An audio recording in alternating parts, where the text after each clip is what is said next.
right? So on that note, let's start with magnetic field. हाँ जी, first topic it's about Biot-Savart law. देखिए Biot-Savart law जो है वो एक स्मॉल करंट कैरिंग एलिमेंट, मान लो इस तरह का अपने पूरा एक वायर कंसिडर किया, और इस कंप्लीट वायर में अगर मैं एक डीएल लेंथ का एलिमेंट कंसिडर करता हूं तो वो डीएल लेंथ का एलिमेंट कितना मैग्नेटिक फील्ड बनाएगा इन इट्स विसिनिटी, उस चीज के बारे में ये रिजल्ट एस्टैब्लिश कर रहा है. देखिए आपके लोअर क्लासेस में ही, क्लास 10th में ही एक एक्टिविटी के थ्रू ये एस्टैब्लिश किया जाता है कि जब भी करंट कैरिंग वायर होता है तो वो करंट कैरिंग वायर अपने आसपास एक मैग्नेटिक फील्ड क्रिएट करता है. वो आयरन नेल स्प्रिंकल करके जो एक्सपेरिमेंट किया करते थे, उस एक्सपेरिमेंट से ही ये चीज ऑलरेडी एस्टैब्लिश है कि करंट कैरिंग वायर अपने विसिनिटी में अपने आसपास मैग्नेटिक फील्ड जनरेट तो कर रहा है. बायट-सावर्ट लॉ जो है उसको एक न्यूमेरिकल शेप देने का काम कर रहा है कि अगर मैंने इस कंप्लीट वायर में मान लीजिए डीएल लेंथ का एलिमेंट कंसिडर किया, तो ये जो डीएल लेंथ का एलिमेंट है ये अपनी विसिनिटी में आर डिस्टेंस पे जाकर यहां कितना मैग्नेटिक फील्ड बनाएगा, उसका formula is given in this Biot Savart law. तो एज पर दिस लॉ आप देखिए गाइस, अगर मैंने ऐसा कोई मान लीजिए वायर कंसिडर किया, इस वायर में अगर मैं एक स्मॉल करंट कैरिंग एलिमेंट ले रहा हूं of length DL, this is a current carrying element of length DL. ठीक है, सिंस हम करंट को तो वेक्टर क्वांटिटी क्लेम नहीं कर सकते, करंट तो स्केलर है, तो यहां इस चैप्टर के रिक्वायरमेंट के हिसाब से भी introduce D L the length as a vector quantity. तो डीएल वेक्टर जो है, डीएल एलिमेंट को एक वेक्टर की तरह इंट्रोड्यूस कर रहे हैं जिसका डायरेक्शन हमेशा करंट के अलोंग लेना होगा. तो ये डीएल वेक्टर मैंने इंट्रोड्यूस किया. अब इस डीएल वेक्टर से थीटा एंगल पे जाकर यहां मैंने एक पोजीशन वेक्टर बनाया. ठीक है, this is my point of interest जहां मुझे मैग्नेटिक फील्ड निकालनी है. तो जिस जगह मुझे मैग्नेटिक फील्ड निकालनी है वो आर वेक्टर, वो पोजीशन वेक्टर मेरे इस लेंथ वेक्टर के साथ अगर थीटा एंगल पे है, in that case the magnetic field created by this element at that point is given by mu naught I dl sin theta upon 4 pi r square. Magnitude जो है that's given by this formula. तो magnetic field जो है db vector, magnitude अपन लिख रहे हैं, b से represent कर रहे हैं, magnetic field is given bye mu naught by 4 pi I dl sin theta upon r square. इसमें mu naught और वो सारे कांस्टेंट्स को भी अपन सेटअप कर रहे हैं, बट हाँ, the magnitude of magnetic field is given by this format. अब इस मैग्नेटिक फील्ड को अगर मैं r से मल्टीप्लाई डिवाइड कर दूं, जैसे जो इसके बाकी वर्जन्स हैं वेक्टर फॉर्म में जो इसको लिखा जाता है, इस फॉर्मूले को अगर मैं r से मल्टीप्लाई डिवाइड कर दूं तो आप देखो गाइस, न्यूमरेटर में तो ये हो गया dl r sin थीटा, तो वो ab sin थीटा के हिसाब से it will become a cross b. तो dl r sin थीटा को लिख दिया यहां पे dl क्रॉस r, और ये डिनोमिनेटर में हो जाएगा आपका r क्यूब. तो this can also be written as this db vector, अगर वेक्टर फॉर्म में लिखेंगे ना तो this can be written as mu naught by 4 pi, तो एज इट इज है, it's mu naught by 4 pi. Then this can be written as I dl cross r, तो I dl vector cross r. ठीक है, and that ये r और ये r square multiply होकर this is r cube. तो ये एक वेक्टर वर्जन है आपके बायट-सावर्ट लॉ का, और इसी में से अगर एक r वेक्टर अपॉन r को r क्यूब में से एक r आप r वेक्टर के डिनोमिनेटर में ले लो, तो that vector divided by magnitude becomes the unit vector r cap. तो that can also be written as mu naught by 4 pi I dl cross r cap upon r square. तो उससे ये वाला वर्जन आ जाएगा आपका, ये वाला जो वर्जन है ये वर्जन आ जाएगा. तो तीनों वर्जन्स आपको बायट-सावर्ट लॉ के ध्यान होना चाहिए. तो magnitude it's mu naught I dl sin theta upon 4 pi r square. इसमें थीटा जो है that is the angle between dl and r, right. इसमें करंट ऑफ कोर्स हमें ऑलरेडी गिवन होगा. फिर इसी का वेक्टर फॉर्म लिख रहे हैं, तो r से मल्टीप्लाई डिवाइड करके ये वेक्टर फॉर्मेट अपन ने बना लिया. तो dl क्रॉस r वेक्टर लिखा है तो डिनोमिनेटर में r क्यूब आएगा, और dl क्रॉस r कैप लिखा है तो डिनोमिनेटर में r स्क्वायर आ जाएगा. ये फॉर्मेट अपन ध्यान रख रहे हैं, right. So that is the formula for we obtain from Biot Savart law. Magnetic field का फॉर्मूला बायट-सावर्ट लॉ से ये अपन को मिल रहा है. नाउ गाइस देखो, जैसे इलेक्ट्रिक फील्ड के कॉन्टेक्स्ट में आपको पता है कि इलेक्ट्रिक फील्ड का फोर्स का मीडियम डिपेंडेंसी होता था, एंड उस मीडियम डिपेंडेंसी पैरामीटर को अपन परमिटिविटी नाम से हैंडल कर रहे थे, right. Epsilon r, epsilon not, उस परमिटिविटी पॉइंट से अपन हैंडल कर रहे थे.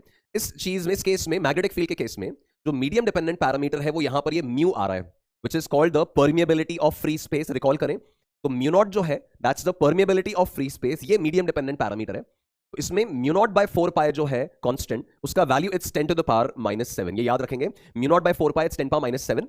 अच्छा, मैग्नेटिक फील्ड का standard unit it is Tesla, है ना. तो मैग्नेटिक फील्ड का अगर टेस्ला होगा, अब इसमें अपन अगर इससे mu naught by 4 pi का यूनिट बनाए तो ये हो गया टेस्ला. फिर r स्क्वायर में मीटर स्क्वायर वहां गया, अपॉन dl मीटर एक आया तो एक मीटर कैंसिल, तो टेस्ला मीटर अपॉन एम्पियर, तो टेस्ला मीटर बाय एम्पियर वो उसका यूनिट बन रहा है. तो mu naught by 4 pi का value 10 power -7 tesla metre upon ampere आएगा. अच्छा, इन केस मान लो ये तो म्यू नॉट तो तब काम में आ रहा है जब हम वैक्यूम की बात कर रहे हैं, है ना. जब वैक्यूम की बात हो रही है तब तो आप म्यू नॉट ले रहे हैं, that's permeability of free space. अगर कोई और मीडियम आया तो सेम लॉजिक है जो इलेक्ट्रोस्टैटिक्स में होता है, जैसे किसी और मीडियम में permittivity is epsilon r times epsilon not. Similarly किसी और मीडियम में permeability, the permeability in any other medium is mu r times mu naught. ये तो हो गया आपका relative permeability, and this mu not is the permeability of free space. Vacuum का permeability तो ये हो गया standard value.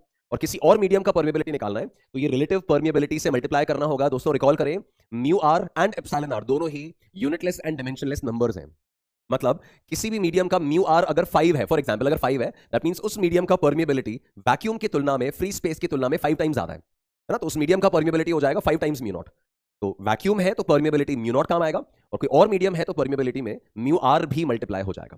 Fine, so this is about Biot Savart law guys. इसमें डायरेक्शन ऑफ मैग्नेटिक फील्ड कैसे निकालेंगे आप, डायरेक्शन के लिए देखो, सिंस ये अपन ने डीएल क्रॉस आर लिखा हुआ है, तो डीएल क्रॉस आर है तो direction of magnetic field will be given by the right hand thumb rule. तो right hand thumb rule apply करना होगा डीएल और आर पे। तो क्या करेंगे, डीएल वेक्टर के अलोंग राइट हैंड के फिंगर्स रखेंगे, the right hand thumb rule, पहले वेक्टर के अलोंग राइट हैंड के फिंगर्स रखे, सेकंड वेक्टर की तरफ कर्ल किया, आर वेक्टर की तरफ कर्ल किया, and thumb points in the direction of magnetic field. एक स्मॉल एलिमेंट के लिए मैं डीएल क्रॉस आर लगा रहा हूं तो मैग्नेटिक फील्ड जो आ रहा है वो इनवर्ड्स आ रहा है। ठीक है, तो ये अपना बेसिक इंट्रोडक्शन ऑफ बायट-सावर्ट लॉ हुआ। आगे इसके कुछ क्वेश्चंस वगैरह में इसके एप्लीकेशंस नोटिस कर लेंगे। नेक्स्ट गाइस देखो, एक ये क्रूशियल पॉइंट रहता है, the magnetic field created by a point charge. अब वी नो दैट ये हमारी चार्ज की प्रॉपर्टीज का पार्ट होता है, that a charge at rest creates only an electric field, a charge moving at constant velocity creates electric field as well as magnetic field. और charge अगर accelerate कर रहा है तो वो इलेक्ट्रिक फील्ड भी बनाता है, मैग्नेटिक फील्ड भी बनाता है, और एनर्जी भी रेडिएट करना स्टार्ट कर देता है। तो हम यहां पर वो देख रहे हैं कि अगर कोई चार्ज कांस्टेंट वेलोसिटी से चल रहा है तो वो कितना मैग्नेटिक फील्ड बनाएगा अपने सराउंडिंग में, अपनी विसिनिटी में, उसका रिजल्ट हम लोग देख रहे हैं। Since guys limitation of time की वजह से हम डेरिवेशंस वगैरह पे नहीं जा पाएंगे, तो मोस्टली रिजल्ट बेस्ड और सीधा एप्लीकेशन न्यूमेरिकल्स के कॉन्टेक्स्ट में बात करते चलेंगे। राइट, तो मैग्नेटिक फील्ड निकालना है at point P due to this charge. तो देखो गाइस यहां पे ये जो क्यू चार्ज है ये v वेलोसिटी से मूव कर रहा है इस डायरेक्शन में, और इसके वेलोसिटी वेक्टर से किसी थीटा एंगल पे जाके यहां पे मुझे मैग्नेटिक फील्ड निकालनी है।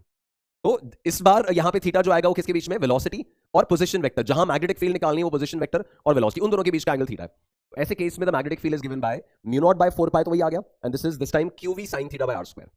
तो the magnetic field is given by mu naught by 4 pi qv sin theta by r square. ये रिजल्ट याद रखेंगे। इसको वेक्टर फॉर्म में लिखना है तो वही सेम तरीका है गाइस। इसे अगर मैं r से मल्टीप्लाई डिवाइड कर दूं तो ये बन जाएगा vr sin theta, vr sin theta मतलब v क्रॉस r, ये v cross r upon r cube, और वो r कैप लिख दोगे तो यहां पे आ जाएगा r स्क्वायर। तो magnetic field due to a point charge is given by this result, this formula definitely अपन को ध्यान रखना है, मेमोराइज करना है। अच्छा, फिर एक बात याद दिला देते हैं, मैग्नेटिक फील्ड जब भी into the plane of paper होगा, अगर इस सिचुएशन में मैग्नेटिक फील्ड बोर्ड के अंदर की तरफ आ रहा होगा, इनवर्ट्स आ रहा होगा, तो उसको अपन रिप्रेजेंट कर रहे होंगे यूजिंग क्रॉस। तो ये क्रॉस करके अगर मैंने मैग्नेटिक फील्ड लिखा है तो of course it is representing inward magnetic field, और ऐसे डॉट करके अगर अपन ने बनाया है तो that represents outward magnetic field. We are pretty much aware about the symbols कि cross and dot inward and outward magnetic field के डायरेक्शन रिप्रेजेंट करते हैं। Right, DL element, small element का फील्ड कैसे निकालना है वो अपन ऑब्जर्व कर लिया। फाइन, ये तो इनिशियल्स हुए। अब अगेन जो रिजल्ट्स वगैरह की मैं बात कर रहा था उन पे आते हैं। तो गाइस रिजल्ट्स की कैटेगरी में पहला कैटेगरी आता है magnetic field due to wire, straight wires. तो स्ट्रेट वायर्स में 3 केसेस अपन को कंसीडर करने हैं। One is finite length wire, जिसके दोनों एंड्स पता है हमें कहां पर है। Second is infinite length wire, third is semi infinite, है ना। तो जैसे जैसे आगे बढ़ेंगे उनके डायग्राम्स, उनके विजुअल्स अपन समझते चलेंगे। तो case 1 it is of a finite length wire. तो मान लीजिए मुझे एक वायर गिवन है और उस करंट कैरिंग वायर का मुझे यहां पॉइंट पी पे मैग्नेटिक फील्ड निकालना है। राइट, ये करंट कैरिंग वायर हमें दे दिया, इसके दोनों एंड्स नोन है। अच्छा, जब अपन फाइनाइट लेंथ वायर बोलते हैं तो इसका मतलब length of the wire is comparable to this distance. जैसे ही वायर की लेंथ बहुत ज्यादा हो जाएगी और जिस डिस्टेंस पे मुझे फील्ड निकालना है वो डिस्टेंस अगर बहुत कम हो जाएगा तो that will be treated as an infinite wire. तो अगर ये आर का वैल्यू बहुत कम हो और लेंथ ऑफ द वायर बहुत ज्यादा हो, will treat that as an infinite wire. अभी इस सिचुएशन में we have a case of a finite length wire, और इस वायर का ये r डिस्टेंस पे मुझे मैग्नेटिक फील्ड निकालना है। तो guys the formula for this is given by mu not I upon 4 pi r into cos alpha plus cos beta. Again जैसे मैंने कहा डेरिवेशंस वगैरह पे अपन नहीं जा पाएंगे, ये बायट-सावर्ट लॉ में एलिमेंट बाय एलिमेंट इंटीग्रेट करके भी डिराइव कर सकते हैं, कहीं ना कहीं इसको एम्पियर सर्किटल लॉ से लिंक करके भी रिलेट किया जा सकता है। और हमें सीधा रिजल्ट कैरी करना है कि ये जो हमारा पॉइंट ऑफ इंटरेस्ट है ना, इस पॉइंट ऑफ इंटरेस्ट को वायर के एंड्स के साथ ज्वाइन कर दो। तो वो एंड्स के साथ ज्वाइन करने पे यहां इंटीरियर एंगल्स बन रहे हैं अल्फा बीटा, और ये पॉइंट ऑफ इंटरेस्ट जो है इस वायर से उसका परपेंडिकुलर डिस्टेंस r है। ध्यान रहे इस फॉर्मूले में जो r हम यूज कर रहे हैं that has to B the perpendicular distance of the point from the wire. तो इस वायर से उस पॉइंट का परपेंडिकुलर डिस्टेंस r है। इस पॉइंट को वायर के दोनों एंड से, दोनों सिरे जो है उनसे ज्वाइन किया तो अंदर एंगल्स अल्फा बीटा बन रहे हैं। तो उसके हिसाब से formula it's mu naught by 4 pi r cos alpha plus cos beta. अब इसमें कई बार क्या होता है गाइस, कुछ डायग्राम्स में एंगल ये वाले भी दे सकते हैं आपको, जैसे ये अल्फा बीटा अगर ये होते हैं ना तो ये cos अल्फा क्रॉस बीटा की जगह cos 90 minus alpha plus cos 90 minus beta, मतलब वो sin alpha plus sin beta formula होता। कुछ टेक्स्ट में आपको sin alpha plus sin beta दिखेगा, कंफ्यूज नहीं होना है। तो ये अगर है तो अल्फा बीटा आप ढूंढना वहां पे वो ये वाले मार्क दोगे, और अगर अल्फा बीटा ये मार्क है तो फॉर्मूले में फिर cos alpha plus cos beta आ जाएगा। तो ये एक मैग्नेटिक फील्ड का फॉर्मूला आ गया due to finite length wire, जिसके दोनों सिरे हमें पता है, दोनों एंड्स पता है। और आर जो है वो परपेंडिकुलर डिस्टेंस होना चाहिए। Now the magnetic field direction, magnitude तो आपके सामने है, डायरेक्शन ऑफ फील्ड कैसे चेक करना है गाइस? डायरेक्शन ऑफ फील्ड ऐसे केसेस में, वायर्स के केसेस में, it's given by the right hand palm rule. आप बायट-सावर्ट लॉ की तरह right hand thumb rule cross multiplication से भी निकाल सकते हो, बट वो कई बार थोड़ा कंफ्यूजिंग हो सकता है, उसमें हैंड का प्लेसमेंट थोड़ा सा परेशानी वाला हो सकता है। तो बेटर अप्रोच है यहाँ पे राइट हैंड पाम रूल। क्या करेंगे? जो भी करंट का डायरेक्शन है तार में, उस करंट की डायरेक्शन के अलोंग राइट हैंड का थंब प्लेस करना है, और जिस जगह मैग्नेटिक फील्ड निकालनी है उसकी तरफ फिंगर्स ओपन करने, राइट हैंड के फिंगर्स ओपन करने। This is my point of interest. Thumb is placed along the direction of current और फिंगर्स ओपन करने towards the point of interest. In that case palm will point in the direction of magnetic field. Definitely ध्यान होगा आप सबको, ये result recall कर लें कि करंट के अलोंग तो थंब प्लेस किया, पॉइंट ऑफ इंटरेस्ट की तरफ फिंगर खोले, जहां पर मैग्नेटिक फील्ड निकाली ना उसकी दिशा में फिंगर खोलो, तो पाम जो होगा, ये हथेली जो है, ये जिस तरफ पॉइंट कर रही है वही आपकी मैग्नेटिक फील्ड की डायरेक्शन है। तो इस केस में ये प्लेसमेंट है हाथ का, और हथेली जो है, ये जो पाम है, ये इनवर्ड पॉइंट कर रहा है, तो मैग्नेटिक फील्ड इस केस में इनवर्ड आ जाएगी, तो वो क्रॉस बना के दिखा दिया। It's given by the right hand palm rule, direction of field is given by the right hand palm rule. ये फॉर्मूला और डायरेक्शन की अपनी बात हो गई। फिर इसमें गाइस सेकंड केस जो आता है दैट इज इनफाइनाइट वायर। अब इनफाइनाइट वायर के केस में क्या होगा कि अगर आप वायर की लेंथ बहुत ज्यादा कर देंगे और फिर इस पॉइंट को बहुत करीब ले आएंगे, तो एक अनलिमिटेड लेंथ का वायर वो नजर आएगा। अपेरेंटली ऐसा प्रतीत हो रहा है एज इफ कि बहुत लंबा वायर है, बिकॉज उसके हम बहुत क्लोज खड़े और वायर की लंबाई बहुत ज्यादा है। तो जैसे आप इस पॉइंट को वायर के एंड्स के साथ ज्वाइन करोगे, ये एंड यहां ऊपर है, ये एंड बिल्कुल नीचे है, तो वो एंगल अल्फा बीटा जो होंगे ना बहुत छोटे होते जाएंगे, और इनफाइनाइट वायर के केस में alpha and beta will become 0 degree each. तो जैसे ये cos 0 एंड cos 0 करोगे, cos 0 1 हो गया, तो 1 + 1 2, ये 2 कैंसिल हो, क्या बचा? Mu not I upon 2 pi r बन जाएगा। ये वो इनफाइनाइट वायर का फॉर्मूला बन गया कि अगर इनफाइनाइट वायर है तो उसी आर डिस्टेंस में magnetic field is given by mu not I by 2 pi r. इस 2 पाई आर वाले फॉर्मूले को डिराइव करने में क्या हुआ है, अपने उसी फाइनाइट लेंथ वाले वायर में अल्फा और बीटा हमने 0 प्लेस कर दिए, बिकॉज वायर के एंड्स बिल्कुल ऊपर इंफिनिटी तक है, और जैसे इसको ज्वाइन करने जाएंगे, this angle alpha and beta वो लगातार कम होते जा रहे हैं, और इनफाइनाइट वायर के केस में वो अल्फा बीटा दोनों 0 हो जाएंगे। तो ये mu not I by 2 pi r ध्यान रखना है। फिर अच्छा, डायरेक्शन का मेथड वही रहेगा, राइट हैंड पाम रूल जो अप्लाई कर रहे थे, डायरेक्शन का मेथड वही है। Then we have the case of semi infinite wire. Semi infinite में देखो क्या होता है, अगर मैंने एक ऐसा वायर कंसिडर किया जिसका एक एंड मुझे पता है और दूसरा एंड जो है वो अगेन वही इनफाइनाइटली लार्ज डिस्टेंस पे है, ठीक है, ये वाला एंड हमें पता है, और मुझे मैग्नेटिक फील्ड निकालनी है, मान लीजिए इस वाले एंड से एग्जैक्टली यहां सामने जाके आर डिस्टेंस पे। This is my point of interest. Current इस वायर में इस तरह से चल रहा है, आई करंट। तो this is a semi infinite wire जिसमें एक एंड नोन है और दूसरा एंड वहां इंफिनिटी पे। अब अगर सामने मैग्नेटिक फील्ड निकालनी है तो क्या करते हैं, पॉइंट ऑफ इंटरेस्ट को वायर के एंड्स के साथ ज्वाइन करना होता है। तो ये पॉइंट ऑफ इंटरेस्ट को वायर के इस एंड से ज्वाइन किया, तो यहां एंगल कितना है, 90। वो इन्फिनिटी वाले एंड से ज्वाइन करेंगे तो वहां एंगल हो जाएगा 0। तो मैग्नेटिक फील्ड हो जाएगी mu not I by 4 pi r, वही वाला फॉर्मूला, इनटू cos अल्फा मतलब cos 90 प्लस cos 0। cos 90 तो आपका खत्म हो गया और cos 0 1 बन गया, तो फॉर्मूला फाइनली बचेगा mu not I by 4 pi are. तो इस केस में जहां सेमी इनफाइनाइट वायर में नोन एंड जो है उसके सामने अगर मैग्नेटिक फील्ड वहां निकालनी है तब तो ये फॉर्मूला लगेगा, है ना। हर बार सेमी इनफाइनाइट में ये नहीं चिपका सकते हैं फॉर्मूला। अगर ऐसा हुआ कि सेमी इनफाइनाइट वायर बनाया, ठीक है, और पॉइंट ऑफ इंटरेस्ट यहां है, वो उस एंड के सामने नहीं है, यहां से आर डिस्टेंस पे ये आपका पॉइंट ऑफ इंटरेस्ट है, और इसको फिर आपको मैग्नेटिक फील्ड निकालनी थी, करंट इसमें इस तरह से चल रहा है। क्या करेंगे अगेन कि इस वायर को, ये पॉइंट को यहां से ज्वाइन किया, अब यहां से ज्वाइन किया तो इस बार ये एंगल कुछ अल्फा बन रहा है, बट इस बार वो 90 नहीं है इसकी तरफ, और जो इन्फिनिटी पे एंड है उसके साथ ज्वाइन करूंगा तब तो वो आपका बीटा तो 0 डिग्री बनेगा, राइट। इसको यहां से ज्वाइन करूंगा तो बीटा तो 0 ही बनेगा, तो एक एंगल तो अल्फा हो गया और दूसरा बीटा जो हो गया वो 0 हो गया। तो ऐसे केस में magnetic field is given by mu not I by 4 pi r, जो आपका फाइनाइट लेंथ वायर का फॉर्मूला था ना, उसी को लगाइए आप यहां पे, इनटू cos अल्फा। ये एक एंड पे तो अल्फा एंगल बन रहा है और दूसरे एंड पे 0 डिग्री है, तो cos 0 cos बीटा, तो दैट बिकम्स 1। तो ये mu not I by 4 pi r cos alpha plus 1, ये आपका फॉर्मूला बन जाएगा फॉर सेमी इनफाइनाइट। अगर पॉइंट ऑफ इंटरेस्ट उस एंड के सामने नहीं है तो, और एंड के सामने है तब तो mu not I by 4 pi r फॉर्मूले से ही काम चलाएंगे, और डायरेक्शन ऑफ मैग्नेटिक फील्ड का तरीका वही रहेगा, the right hand palm rule, ठीक है। तो ये वायर्स से रिलेटेड मैटर आया। अच्छा, ये बोल रहा है the point P where the field is, हाँ अब ये पॉइंट ध्यान रखेंगे गाइस, बहुत सारे क्वेश्चंस में ये बात काम में आती है कि आप मान लीजिए इस वायर के कारण मैग्नेटिक फील्ड निकालना चाह रहे हो, फाइनाइट लेंथ है, इनफाइनाइट है, सेमी इनफाइनाइट जो भी है, और आपका पॉइंट ऑफ इंटरेस्ट जो है ना, जहां मैग्नेटिक फील्ड निकालनी है, वो पॉइंट ऑफ इंटरेस्ट अगर वायर के लेंथ के अलोंग ही आ रहा है तो the magnetic field eight that point will be 0।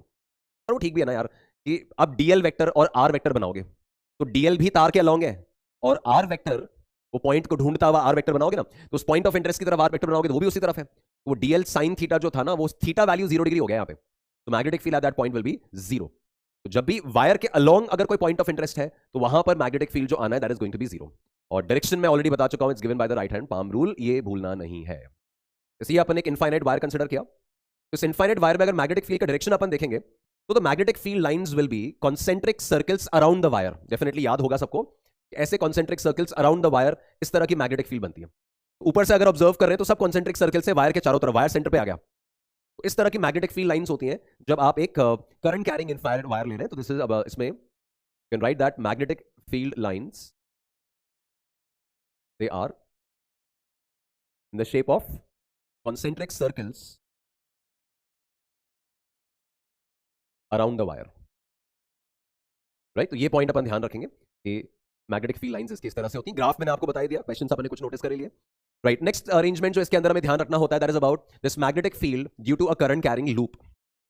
अब करंट कैरिंग लूप मैंने अगर कंसिडर किया, मान लो इस तरह का ये करंट कैरिंग लूप कंसिडर कर रहे हैं, इसमें ये n टर्न्स अपने बना लिए, ठीक है, और इसकी यहां पे एक सेंट्रल एक्सिस बनाई, और इस सेंट्रल एक्सिस पे x डिस्टेंस पे जाकर यहां मेरा पॉइंट ऑफ इंटरेस्ट है, इसमें करंट जो है वो यहां से घूम के ऐसे बाहर की तरफ आ रहा है, मान लो इस वे में अगर करंट चल रहा है, ठीक है, और उसमें ये रेडियस इसका हमें कैपिटल R दे रखा है, नंबर ऑफ टर्न्स इस कॉइल के अगर n दे रखे हैं, और वहां उस पॉइंट P पे मैग्नेटिक फील्ड निकालना है। तो गाइस इस करंट कैरिंग लूप, ये जो करंट कैरिंग लूप है, उसके सेंट्रल एक्सिस पे मैग्नेटिक फील्ड निकालना होगा पॉइंट P पे, तो that is given by this result. Again option नहीं है गाइस, याद रखना ही पड़ेगा, it's mu naught ni r square upon 2 times r square plus x square to the power 3/2।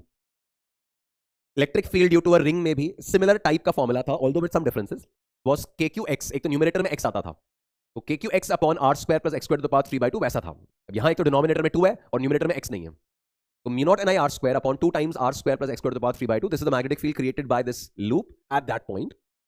Direction of magnetic field, दोस्तों यहां पे डायरेक्शन के लिए पाम रूल या क्रॉस मल्टीप्लिकेशन मेथड पे नहीं जाएंगे, यहां पे एक और सिंप्लीफाइड रिजल्ट तरीका बनाया हुआ है कि उस लूप में जिस डायरेक्शन में भी करंट चल रहा हो, उस डायरेक्शन में अपने राइट हैंड के फिंगर्स कर्ल करने हैं।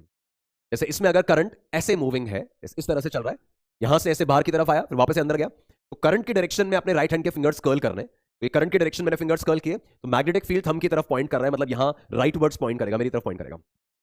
वही अगर ऐसा होता कि मैंने वायर लूप ये जो है वो ऐसा कंसिडर किया बोर्ड के प्लेन में, और उसमें करंट ऐसे चल रहा है, तो क्या करेंगे, करंट के डायरेक्शन में राइट हैंड के फिंगर्स कर्ल किए, तो जब फिंगर्स ऐसे कर्ल कर रहे हैं तो thumb is pointing in the magnetic field, तो इनवर्ट थंब पॉइंट कर रहा है, तो वही आपकी डायरेक्शन ऑफ मैग्नेटिक फील्ड हो जाएगी। तो direction of magnetic field is given bye right hand thumb rule, curl rule है रादर, फिंगर्स कर्ल करके मैग्नेटिक फील्ड डायरेक्शन निकालोगे। अच्छा, इसमें अगर सेंटर पे फील्ड निकालनी है, यहां पे अगर फील्ड निकालनी है, तो दोस्तों ध्यान रहे ये फील्ड जीरो नहीं होता है। इलेक्ट्रिक फील्ड रिंग के सेंटर पे जीरो होता था, मैग्नेटिक फील्ड के सेंटर पे फील्ड जीरो नहीं है। तो जैसे यहां x जीरो रख रहा हूं, r square to the power 3/2 में बनेगा r क्यूब, r स्क्वायर निपट जाएगा उससे और बचेगा mu naught ni upon 2r। तो magnetic field at the centre, magnetic field at the centre अगर अपन देखें तो यहीं पे मेंशन कर लेता हूं, रिंग के सेंटर पे अगर मैग्नेटिक फील्ड निकाल रहे हैं x इक्वल टू 0 पे और n टर्न्स का लूप है, तो this is mu naught ni upon 2r, ठीक है। और सिंगल टर्न है, मतलब मैक्सिमम केसेस में ये वाला फॉर्मूला हमें ज्यादा काम आएगा जो अब मैं लिख रहा हूं। तो सिंगल टर्न के केस में जब वो n1 रख दिया, तो magnetic field at the centre it's given by mu naught i upon 2r। काफी जगह इसको अपन यूज करेंगे, मेंस लेवल पे, बिटसैट लेवल पे, तो इस तरह के रिजल्ट्स काफी बार आपको काम में आएंगे। तो n टर्न्स का लूप है तो सेंटर पे formula is mu naught ni by 2r, और सिंगल टर्न है तो it's mu naught i by 2r, वो ध्यान रखेंगे, ठीक है। मैग्नेटिक फील्ड का ग्राफ जब इसमें प्लॉट करेंगे, जैसे मैं अभी आपको बोल रहा था, इस सेंटर पे मैग्नेटिक फील्ड जो है ना वो जीरो नहीं है, वो भी अपन ने x को यहां जीरो रख के चेक किया, तो मैग्नेटिक फील्ड सेंटर पे जीरो नहीं है। और जैसे जैसे x की वैल्यू बढ़ा रहे हैं, इसको अपन इनवर्स प्रोपोर्शनैलिटी तो नहीं बोल सकते कि एक को डबल करके दूसरा हाफ हो गया, वो तो नहीं हो रहा है, बट ये पता है कि जैसे जैसे x की वैल्यू बढ़ा रहे हैं तो फील्ड की वैल्यू कम हो रही है, और जब x इनफाइनाइटली लार्ज हो जाएगा, लूप से इंफिनिटी डिस्टेंस पे चले जाएंगे, तो वहां पे मैग्नेटिक फील्ड जीरो ड्रॉप हो जाने वाला है ऑब्वियसली। तो जैसे जैसे x की वैल्यू बढ़ेगी मैग्नेटिक फील्ड लगातार कम होता जाएगा। तो ग्राफ उस हिसाब से बना लिया कि यहां पे ये वैल्यू है mu naught ni by 2r, ये जो लिखा था, और जैसे जैसे अपन सेंटर से दूर जा रहे हैं, रिंग से दूर जा रहे हैं, फील्ड वैल्यू लगातार डिक्रीज हो रही है और इन्फिनिटी पे जाते जाते इज अप्रोचिंग जीरो, ठीक है। सिंगल टर्न बता दिया मैंने आपको, mu naught i by 2r, और n टर्न है तो mu naught ni by 2r। ये मैग्नेटिक फील्ड कहां पर है, ये सिर्फ सेंटर पे फील्ड का फॉर्मूला है, रिंग के सेंटर पे फील्ड निकालने के लिए, लूप के सेंटर पे फील्ड निकालने के लिए फॉर्मूला, डायरेक्शन आपका वही रहेगा जो अपन ने सीखा अभी। नाउ गाइस, इसमें एक और एस्पेक्ट ये रहता है, इस वाले पॉइंट पे मैं आ रहा हूं अभी, कि अगर मुझे कंप्लीट लूप देने की जगह, कंप्लीट एक सिंगल टर्न या n टर्न्स का पूरा लूप देने की जगह, मान लो सेमी सर्कल दिया है, क्वार्टर सर्कल दिया है, 60 डिग्री का आर्क दिया है, 30 डिग्री का आर्क दिया है, तो उसका अगर मुझे मैग्नेटिक फील्ड निकालना है तो उसके लिए अलग अलग फॉर्मुलाज याद नहीं करेंगे। जैसे ये सेमी सर्कुलर लूप है, आई करंट चल रहा है, तो यहां पे जो मैग्नेटिक फील्ड आएगा ना, बस आप देखो कि भाई ये जो है पूरे लूप का आधा है, तो मेरा मैग्नेटिक फील्ड जो होगा ना, that is half of the complete value, it's mu naught i by 2r, ये कंप्लीट वैल्यू होती है, पूरे लूप के कारण ये फॉर्मूला था सिंगल टर्न में, और अभी उसका आधा हो जाएगा। या फिर मान लीजिए मैंने 60 डिग्री का आर्क कंसिडर किया, ये आई करंट चल रहा है, ये 60 डिग्री का आर्क है, पूरा लूप नहीं, केवल 60 डिग्री का आर्क है। अब मैं जानता हूं 60 डिग्री आर्क मतलब पूरे लूप का 1/6 है ना, 360 डिग्री का 1/6 है, तो मैग्नेटिक फील्ड जो आएगा that is just 1/6 of the complete value. तो कंप्लीट वैल्यू कितना है भाई, μ0I/2r, और उसका 1/6 ले लिया। Direction same method, right and curl rule, कि भाई ऐसे घुमाया मैग्नेटिक फील्ड इनवर्ट, इस तरह से घुमाया magnetic field inverts. In case अगर थीटा एंगल का आर्क होता तो वो थीटा टोटल का जितना फ्रैक्शन है, थीटा अपॉन 2π, वो आपका मैग्नेटिक फील्ड के फ्रैक्शन में लग जाता कि भाई μ0I/2r तो कंप्लीट के कारण फील्ड है, और जो आर्क हम इस्तेमाल कर रहे हैं थीटा, वो कंप्लीट रिंग का मतलब 360 डिग्री का कितना फ्रैक्शन है, तो θ/2π। तो अगर 90 डिग्री होगा तो π/2 अपॉन 2π, तो ये 1/4 हो जाएगा। 45 डिग्री होगा तो 1/8 होगा, 60 डिग्री होगा तो वही आपका 1/6 हो जाएगा। तो वो जितना भी एंगल है वो 2π का कितना फ्रैक्शन है, उतना ही फ्रैक्शन आपको मैग्नेटिक फील्ड का लेना है ये कैलकुलेशन करने के लिए। ठीक है गाइस, तो मैग्नेटिक फील्ड किसी भी थीटा एंगल वाले आर्क का, ऐसा आर्क आपने लिया, सेंटर पे थीटा एंगल सबटेंड कर रहा है, डायरेक्शन का मेथड वही रहेगा, तो इस थीटा एंगल वाले आर्क का यहां पे जो मैग्नेटिक फील्ड आएगा ना, दैट इज μ0I/2r, पूरे का फॉर्मूला, और पूरे का कितना फ्रैक्शन है ये पूरे का θ/2π फ्रैक्शन है, तो मैग्नेटिक फील्ड भी उतना ही फ्रैक्शन हो गया। ठीक है, तो semi circle, quarter circle, 60 degree, 30 degree, theta angle, कोई सा भी आर्क होगा, कैलकुलेशन इसी फॉर्मेट में आ जाएगी। राइट, फिर इसके बाद गाइज एक चीज हमें और समझनी है, दैट इज मैग्नेटिक फील्ड का डायग्राम। अब फील्ड लाइंस जो होंगी इस लूप वाले केस में, फील्ड लाइंस जो होती हैं वो इस फॉर्मेट में रहेंगी। ठीक है, इस तरह से मैग्नेटिक फील्ड लाइंस बनती हैं कि आप अगर ये लूप को अगर इस वे में रखा हुआ है ना, और करंट यहां से ऐसे मूव किया है, ठीक है, इधर से अगर करंट ऐसे बाहर की तरफ आ रहा है, वापस अंदर जा रहा है ऐसे, तो मैग्नेटिक फील्ड लाइंस जो आएंगी वो इधर राइट साइड में आनी, इस तरफ आनी है। तो अब मैग्नेटिक फील्ड लाइंस बनाने का तरीका ये होगा, यहां से ये अपने मैग्नेटिक फील्ड लाइंस बना ली,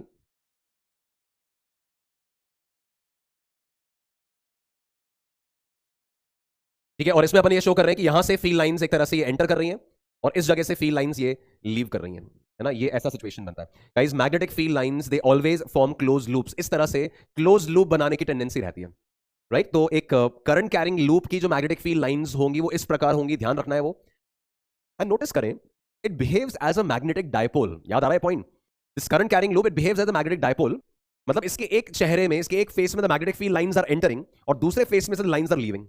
यहां इस वाली फेस में, यहां इस वाले चेहरे में फील्ड लाइंस एंटर कर रही हैं और यहां से लीव कर रही हैं, बिल्कुल वैसा ही जैसा कि एक बार मैग्नेट में होता है नॉर्थ पोल वाला, नॉर्थ साउथ वाला, सॉरी, तो नॉर्थ पोल में से लाइंस लीव कर रही होती हैं, साउथ में एंटर कर रही होती हैं।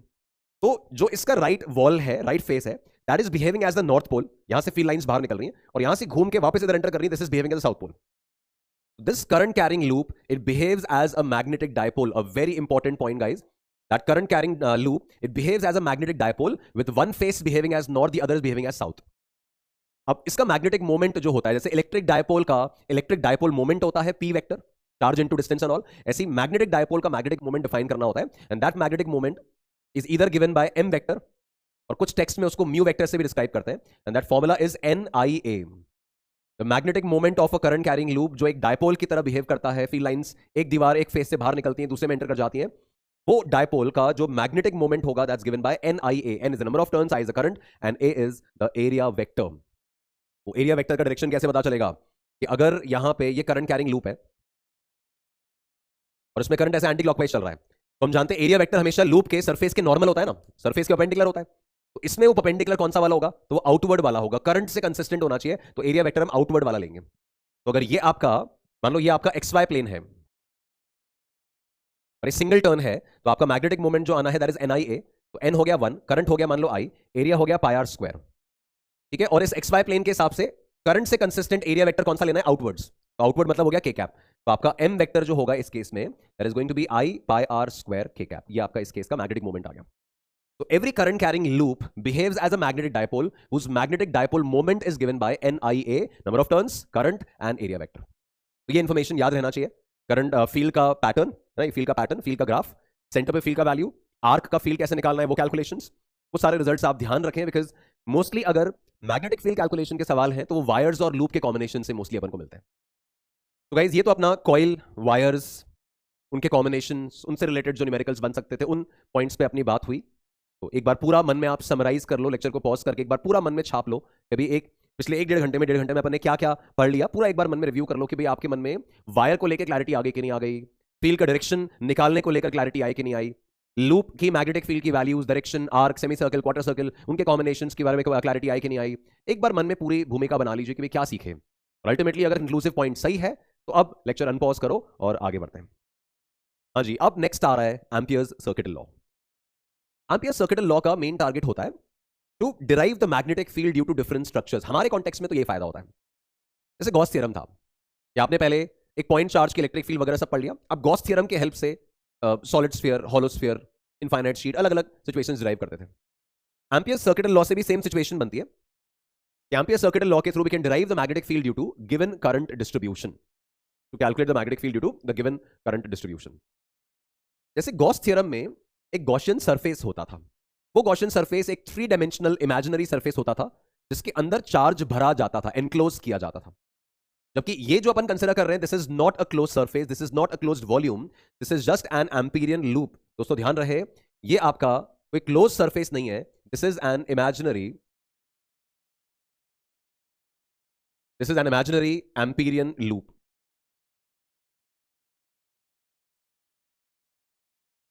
तो ये जो इमेजिनरी एम्पीरियन लूप है, this imaginary amperian loop will encircle some wires. जैसे गॉसियन सरफेस में जो गॉसियन सरफेस होता था वो कुछ चार्जेस को एनक्लोज करता था, अपने अंदर बंद करता था, but that was a 3 dimensional volume, पूरा सरफेस होता था वो। पर यहां पर कोई सरफेस वगैरह नहीं है, just a loop which encircles some wires. मान लो यहां फ्लोर के परपेंडिकुलर कुछ वायर्स खड़े हैं, ऐसे ऊपर सीलिंग से फ्लोर तक की तरफ करंट जा रहा है, और उनके चारों तरफ परिक्रमा लगाते हुए आपने एक लूप बना लिया, वो आपका एम्पीरियन लूप कहलाएगा, जो उस वायर, उन सारे वायर्स को एनसर्कल कर रहा है, अपने चारों तरफ उसको लपेट रहा है पूरा ऐसे। तो ऐसे वायर्स हैं और उनको एनसर्कल करता हुआ आपने इमेजिनरी एम्पीरियन लूप बना दिया, तो ये आपका एम्पीरियन लूप है। तो as per Ampere circuital law, as per Ampere circuital law it says the line integral of B dot D L, जैसे वहां पे it was integration over a close surface, किसमें, गॉस थ्योरम में, E dot D A का close integration it was equals to Q enclosed by epsilon naught. ऐसे यहां पर it is B dot D L का line integral it is equals to mu naught times I enclosed. तो B dot D L का line integral is mu naught times I enclosed, that is the expression for ampere circuital law. इसके अंदर mainly guys ध्यान रखेंगे, this B is the magnetic field due to all the wires present anywhere in space. भाई magnetic field तो सभी लोग बनाएंगे ना, तो ये मैग्नेटिक फील्ड बी जो आ रहा है ना, this is due to I1 I2 I3 I4 I5, सबका फील्ड है भाई, लूप के अंदर है नहीं है, सबका फील्ड आएगा उसमें। देन डीएल क्या है, DL is the length element on the Amperian loop. ये डीएल एलिमेंट इन तार का एलिमेंट नहीं है, इस इमेजिनरी एम्पीरियन लूप के ऊपर डीएल एलिमेंट लेना है, देखो ऐसे, this DL is the length element on the Amperian loop. और ऐसे सारे बी डॉट डीएल का इस क्लोज लूप में मुझे इंटीग्रेशन करना है, तो that can be proved to be equals to mu naught times I enclosed. बस ये आई एनक्लोज्ड में केवल वही करंट आएंगे जो इस एम्पीरियन लूप के अंदर है।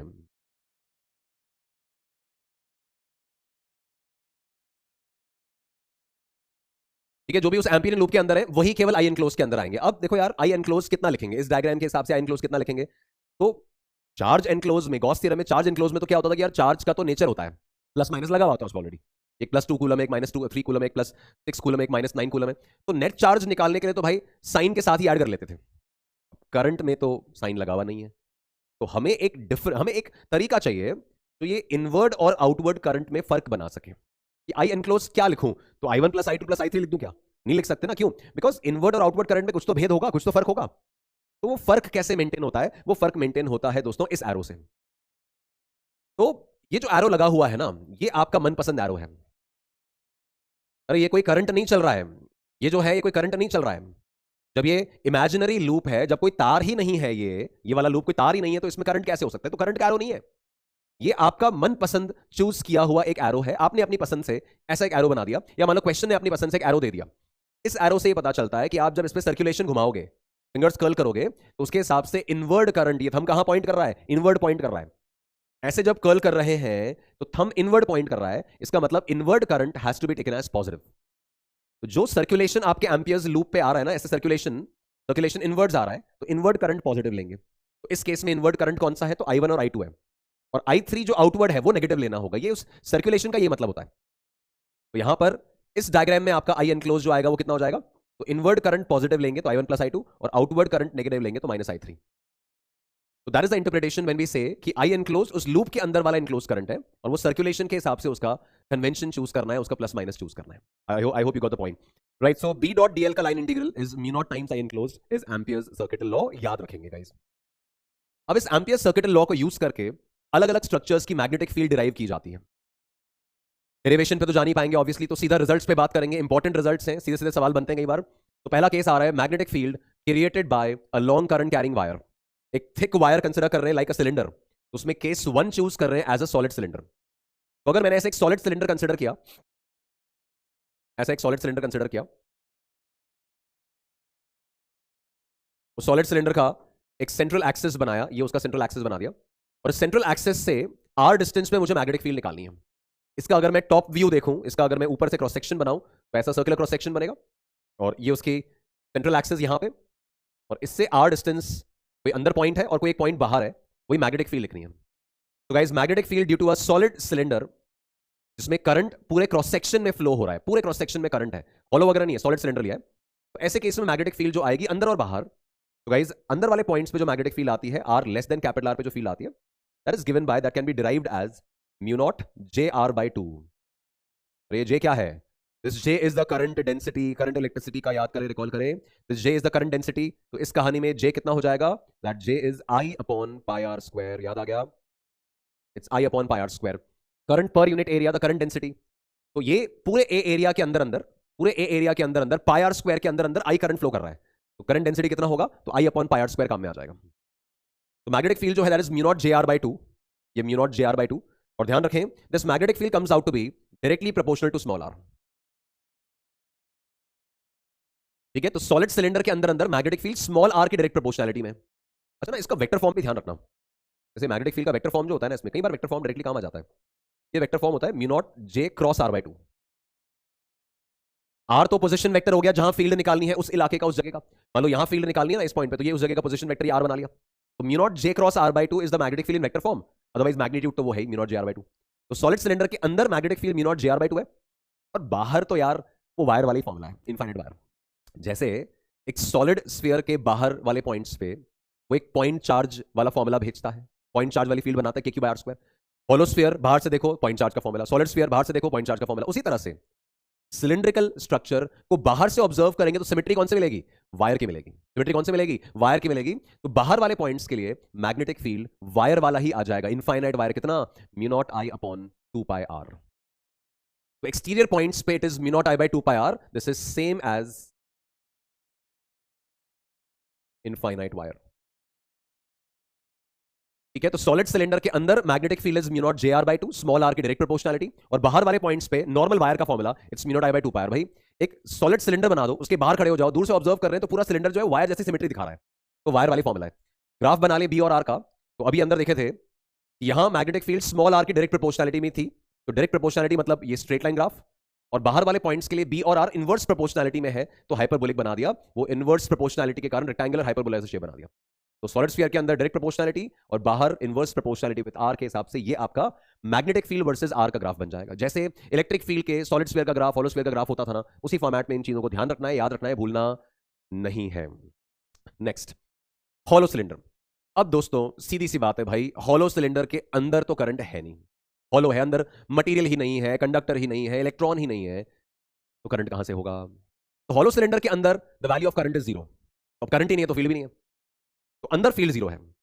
हॉलो स्फीयर, हॉलो सिलेंडर के अंदर फील्ड जीरो है, और बाहर जैसे सिलेंडर के बाहर है, बाहर से देख के थोड़ी बता दो कि अंदर से हॉलो है कि सॉलिड है।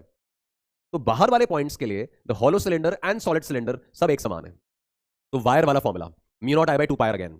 तो बाहर वाले पॉइंट्स के लिए it's mu not I by 2 pi R, normal infinite wire का फॉर्मूला, और अंदर तो करंट ही नहीं है, तो of course the magnetic field is zero. Graph बनाएंगे तो क्या होगा? जब यहां बी वर्सेस आर ग्राफ बनाएंगे सिलेंडर के लिए, तो बी वर्सेस आर ग्राफ में पहले तो बन जाएगा जीरो वैल्यू, ये जीरो वैल्यू दिखा दिया एक्सिस के ऊपर ही, कहां तक? कैपिटल आर तक। और उसके बाद देखें तो उसके बाद आपका ग्राफ जो होगा वो इनवर्स प्रोपोर्शनलिटी, ये वही म्यू नॉट आई बाय 2 पाई है ना, तो इनवर्स प्रोपोर्शनलिटी में तार है, तो हाइपरबोलिक रिलेशन है, और ये अंदर जीरो जीरो वैल्यू थी तो ये जीरो बना दिया। वैसे ही ग्राफ है जो एक हॉलो स्फीयर की इलेक्ट्रिक फील्ड का होता था, हॉलो स्फीयर के अंदर इलेक्ट्रिक फील्ड जीरो और बाहर के Q by R square, point charge वाला फॉर्मूला, वैसे ग्राफ बन रहा है। ठीक है गाइस, इन जनरल अगर कोई भी सिलिंड्रिकल सिमेट्री है, now this is important, very important, अगर कोई भी जनरल सिलिंड्रिकल सिमेट्री है, हो सकता है कि सॉलिड ना हो, हॉलो ना हो, बट सिलिंड्रिकल सिमेट्री है, पार्शियली हॉलो थोड़ा सॉलिड, जीरो से लेके ए तक कोई मटेरियल नहीं, फिर ए से बी में मटेरियल भर दिया, अभी बताऊं मैं। अगर कोई जनरल सिलिंड्रिकल सिमेट्री है, तो जनरल सिलिंड्रिकल सिमेट्री के लिए जब मैग्नेटिक फील्ड का फॉर्मूला लिखेंगे, फिर is mu not I enclosed upon 2 pi R, it's mu not I enclosed upon 2 pi R. For any cylindrical symmetry, ऐसा कोई सिलिंड्रिकल सिमेट्री है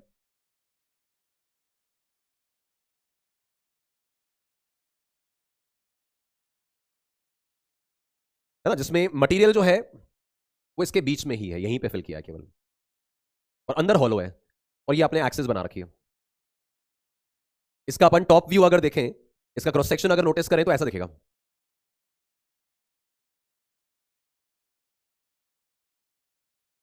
तो यहां पे मटेरियल है और ये हॉलो है बीच वाला। तो अब ये ना तो कंप्लीटली हॉलो माना जाएगा, हॉलो सिलेंडर, ना कंप्लीटली सॉलिड सिलेंडर माना जाएगा।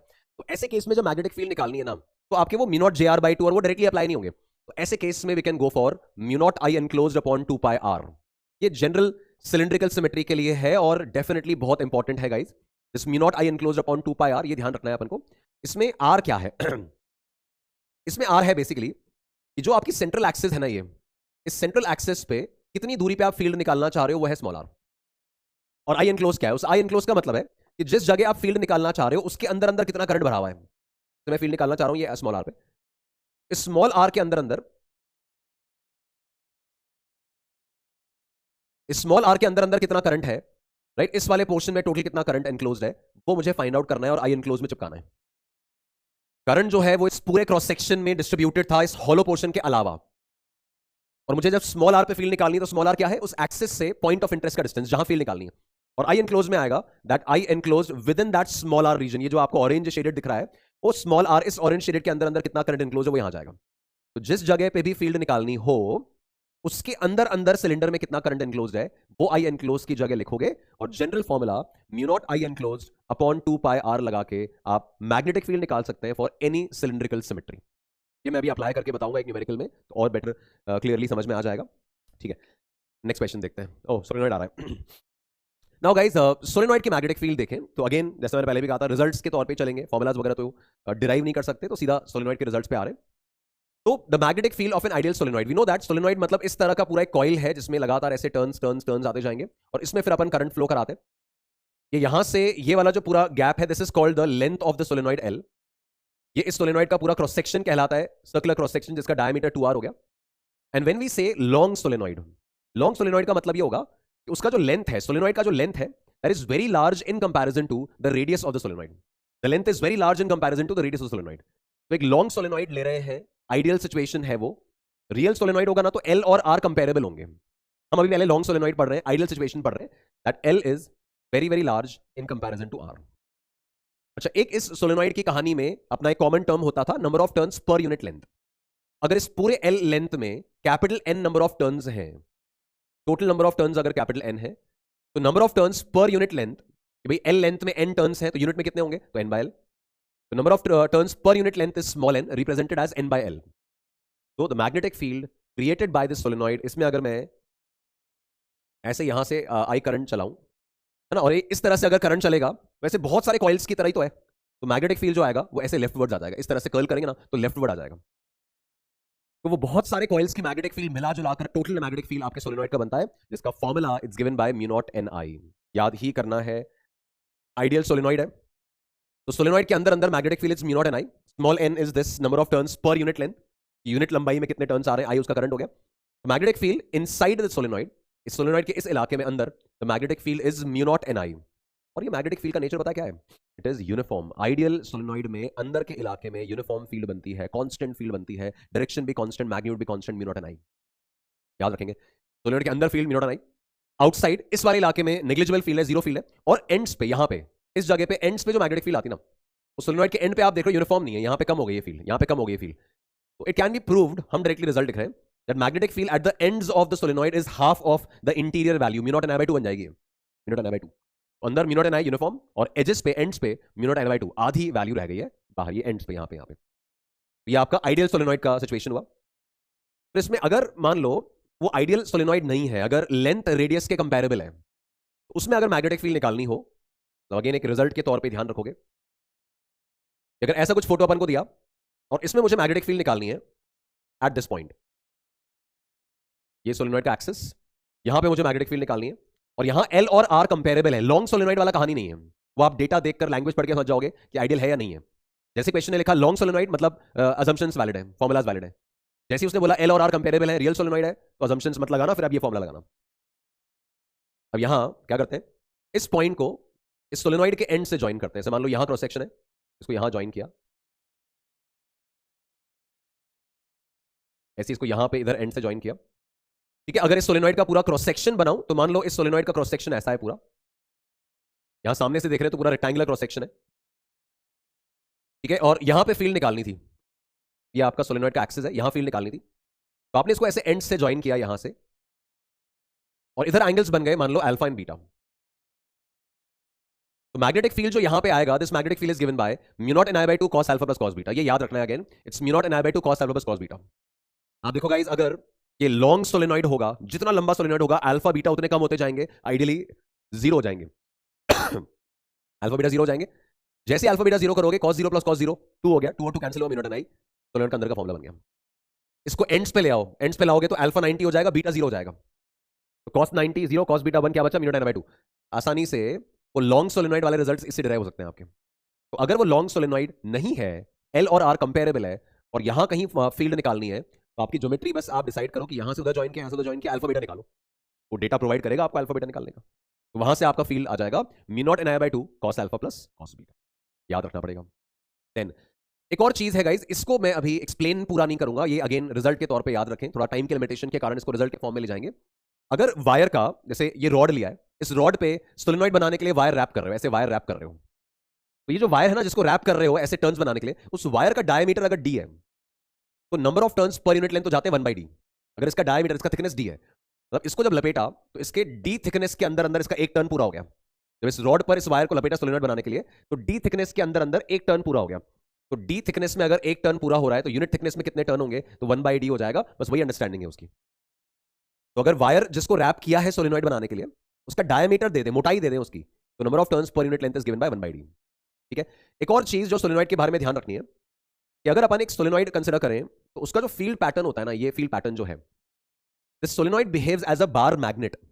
इसकी जो फील्ड लाइंस आप देख रहे हो, यहां से एंटर कर रही हैं, उधर से लीव कर रही हैं, तो this end is behaving as the south pole and that end is behaving as the north pole.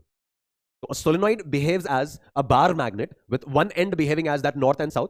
Field lines यहां नॉर्थ से निकल के बाहर घूम के साउथ में जा रही है, और अंदर देखे तो साउथ से नॉर्थ में, ठीक है। तो एक solenoid it behaves as a magnetic dipole, it behaves as a bar magnet. अंदर magnetic field mu not N I, बाहर मैग्नेटिक फील्ड यहां इलाके में नेग्लिजिबल जीरो, एंड्स पे mu not N I by 2। अगर आइडियल सोलेनॉइड नहीं है, L और आर कंपेरेबल है, तो mu not N I by 2 cos alpha cos beta, और वायर की थिकनेस डी अगर दे देंगे, तो number of turns per unit length 1 by D से मिल जाएगा। ये सोलेनॉइड के रिजल्ट्स हो गए। Then guys, toroid. टोरॉइड क्या है? टोरॉइड एक सोलेनॉइड जो है ना लंबा,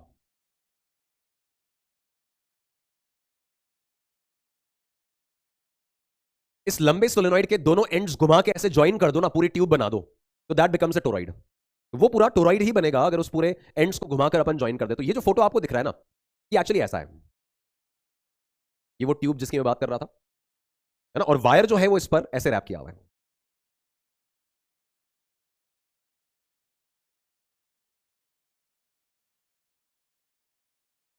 पूरा वायर जो है वो सोलेनॉइड ही घुमा के ऐसे ज्वाइन कर दिया, देखो ये आपका टोरॉइड बना हुआ है।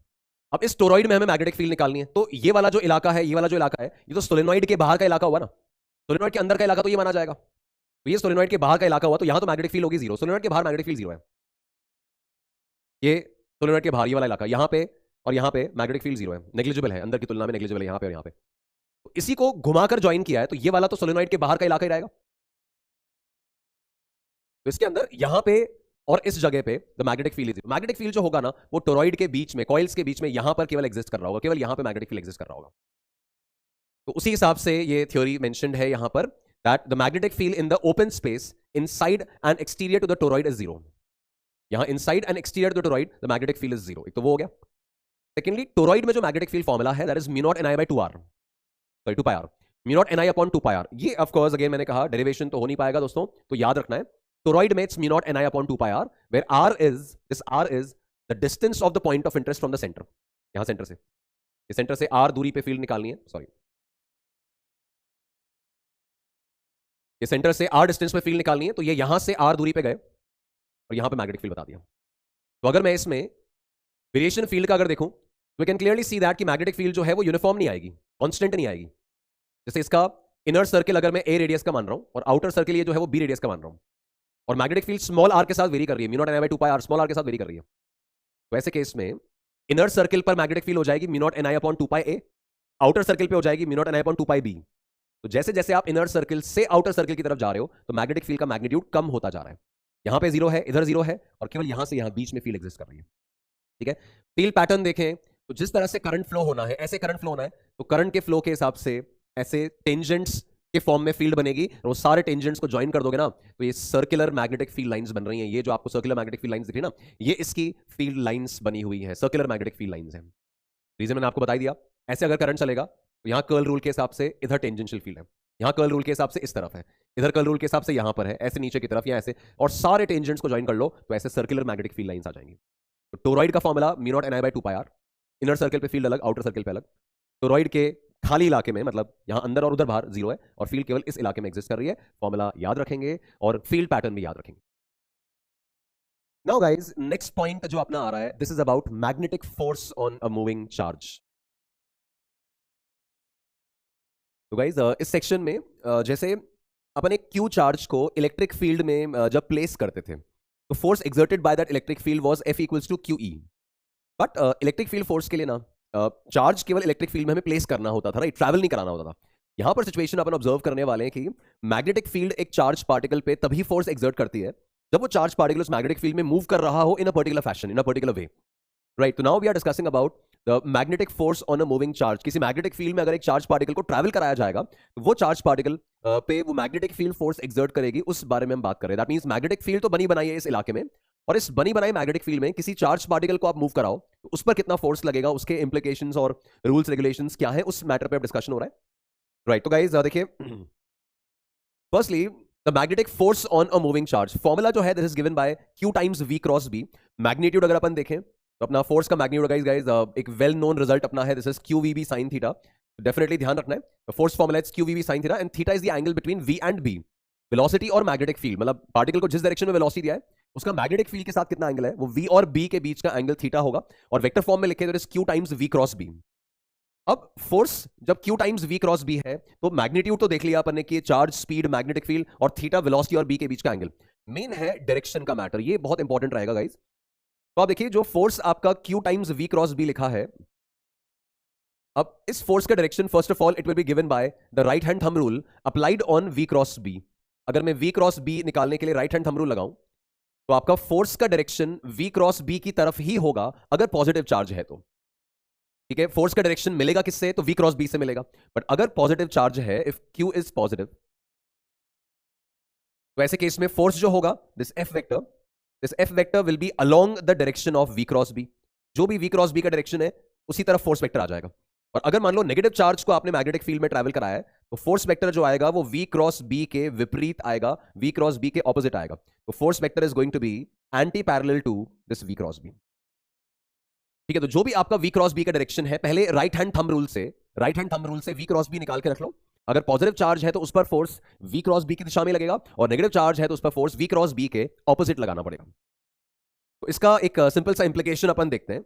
जैसे मान लीजिए अगर मैंने इस डायरेक्शन में, जैसे यहां एक मैग्नेटिक फील्ड, या फिर ऐसा करते हैं एक इनवर्ड यूनिफॉर्म मैग्नेटिक फील्ड लगा रखी है, ठीक है, और ये इनवर्ड यूनिफॉर्म मैग्नेटिक फील्ड में ये पूरे इलाके में क्रॉस बनाने का मतलब कि magnetic field completely inward direction में है, और इस इनवर्ड यूनिफॉर्म मैग्नेटिक फील्ड में एक चार्ज पार्टिकल है जिसको मैंने इस तरह से प्रोजेक्ट किया।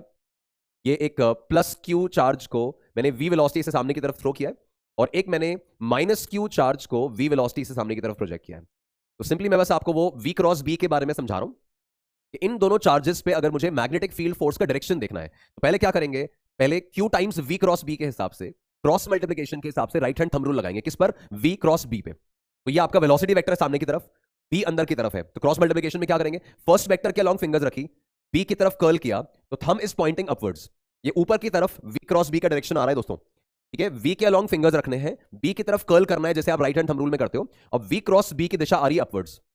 तो अगर पॉजिटिव चार्ज है तो फोर्स की डायरेक्शन वही आएगी जो V क्रॉस B की आ रही है, तो इस पे लग जाएगा फोर्स इन अपवर्ड डायरेक्शन। और अगर नेगेटिव चार्ज है तो फोर्स की डायरेक्शन V क्रॉस B के ऑपोजिट हो जाएगी, V क्रॉस B के ऑपोजिट हो जाएगी। तो इस केस में V क्रॉस B अपवर्ड आ रहा है तो प्लस Q पे फोर्स अपवर्ड लगेगा और माइनस Q पे डाउनवर्ड लग जाएगा। तो इसी विषय में अपन यहां पे बात कर रहे थे कि अगर पॉजिटिव चार्ज है तो फोर्स v क्रॉस बी के डायरेक्शन में आएगा, नेगेटिव चार्ज तो फोर्स v क्रॉस बी के ऑपोजिट आ जाएगा। Then the next point guys, ये जो लिखा हुआ है, since the magnetic force is always perpendicular to velocity does not do any work, और ये सब ना, ये थर्ड एंड फोर्थ पॉइंट में एक्सप्लेन करता हूं। देखो, हमने अभी डिस्कस किया कि फोर्स जो है that's given by q times v cross b, magnitude q v b sin theta से मिल रहा है, और overall direction vector form q times v cross b है। जब भी हम दो वेक्टर्स का क्रॉस मल्टीप्लिकेशन लेते हैं, ये एक जनरल ट्रेंड रिकॉल करो दोस्तों, कि अगर मैं यहां पे वेक्टर a कंसीडर कर रहा हूं और ये अगर मैंने वेक्टर b कंसीडर किया है, इन दोनों के बीच में अगर ये थीटा एंगल है, और जैसे आप a क्रॉस b निकालोगे तो आपका a क्रॉस b जो आएगा, राइट हैंड थंब रूल के हिसाब से a क्रॉस b आएगा आउटवर्ड्स। अब a क्रॉस b अगर आउटवर्ड्स आ रहा है तो वो जो आउटवर्ड डायरेक्शन आ रही है ना, वो जो परपेंडिकुलर, वो जो डायरेक्शन a क्रॉस b की आ रही है, वो आप देखेंगे तो वो a और b दोनों के परपेंडिकुलर आएगी। ये क्रॉस मल्टीप्लिकेशन का एक सिंपल सा रूल है, बट वेरी इंपॉर्टेंट, कि a क्रॉस b आ रहा है आउटवर्ड, मतलब c वेक्टर आउटवर्ड है। तो जब आपने a क्रॉस b किया, मतलब जब वेक्टर c निकाला, तो that is perpendicular to both a and b, मतलब वेक्टर c जो होगा वो a के साथ भी परपेंडिकुलर होगा, और वेक्टर c जो होगा वो b के साथ भी परपेंडिकुलर होगा। तो यहां पर भी अपन देखें तो फोर्स कैसे मिला है, v क्रॉस b से मिला है, तो that means force is perpendicular to v, force velocity vector के भी परपेंडिकुलर है, और फोर्स मैग्नेटिक फील्ड के भी परपेंडिकुलर ही आएगा ऑलवेज। देखो, हमने अभी तक इस बारे में तो बात ही नहीं की कि पार्टिकल को थ्रो करना कैसे है, तो भी जनरल फॉर्मूले से ही ये रिजल्ट आ रहा है कि फोर्स वेलोसिटी के भी 90 डिग्री पे होगा और मैग्नेटिक फील्ड से भी 90 डिग्री पे होगा ऑलवेज। कि कब अप्लाई कर सकते हैं सर, कब नहीं कर सकते हैं, हमेशा अप्लाई कर सकते हैं, इस चीज का कोई कंडीशन नहीं है कि कब नहीं अप्लाई होगा, इट्स ऑलवेज ट्रू। तो मैग्नेटिक फील्ड फोर्स हमेशा वेलोसिटी के 90 डिग्री पे आना है, और मैग्नेटिक फील्ड से भी 90 डिग्री पे आना है।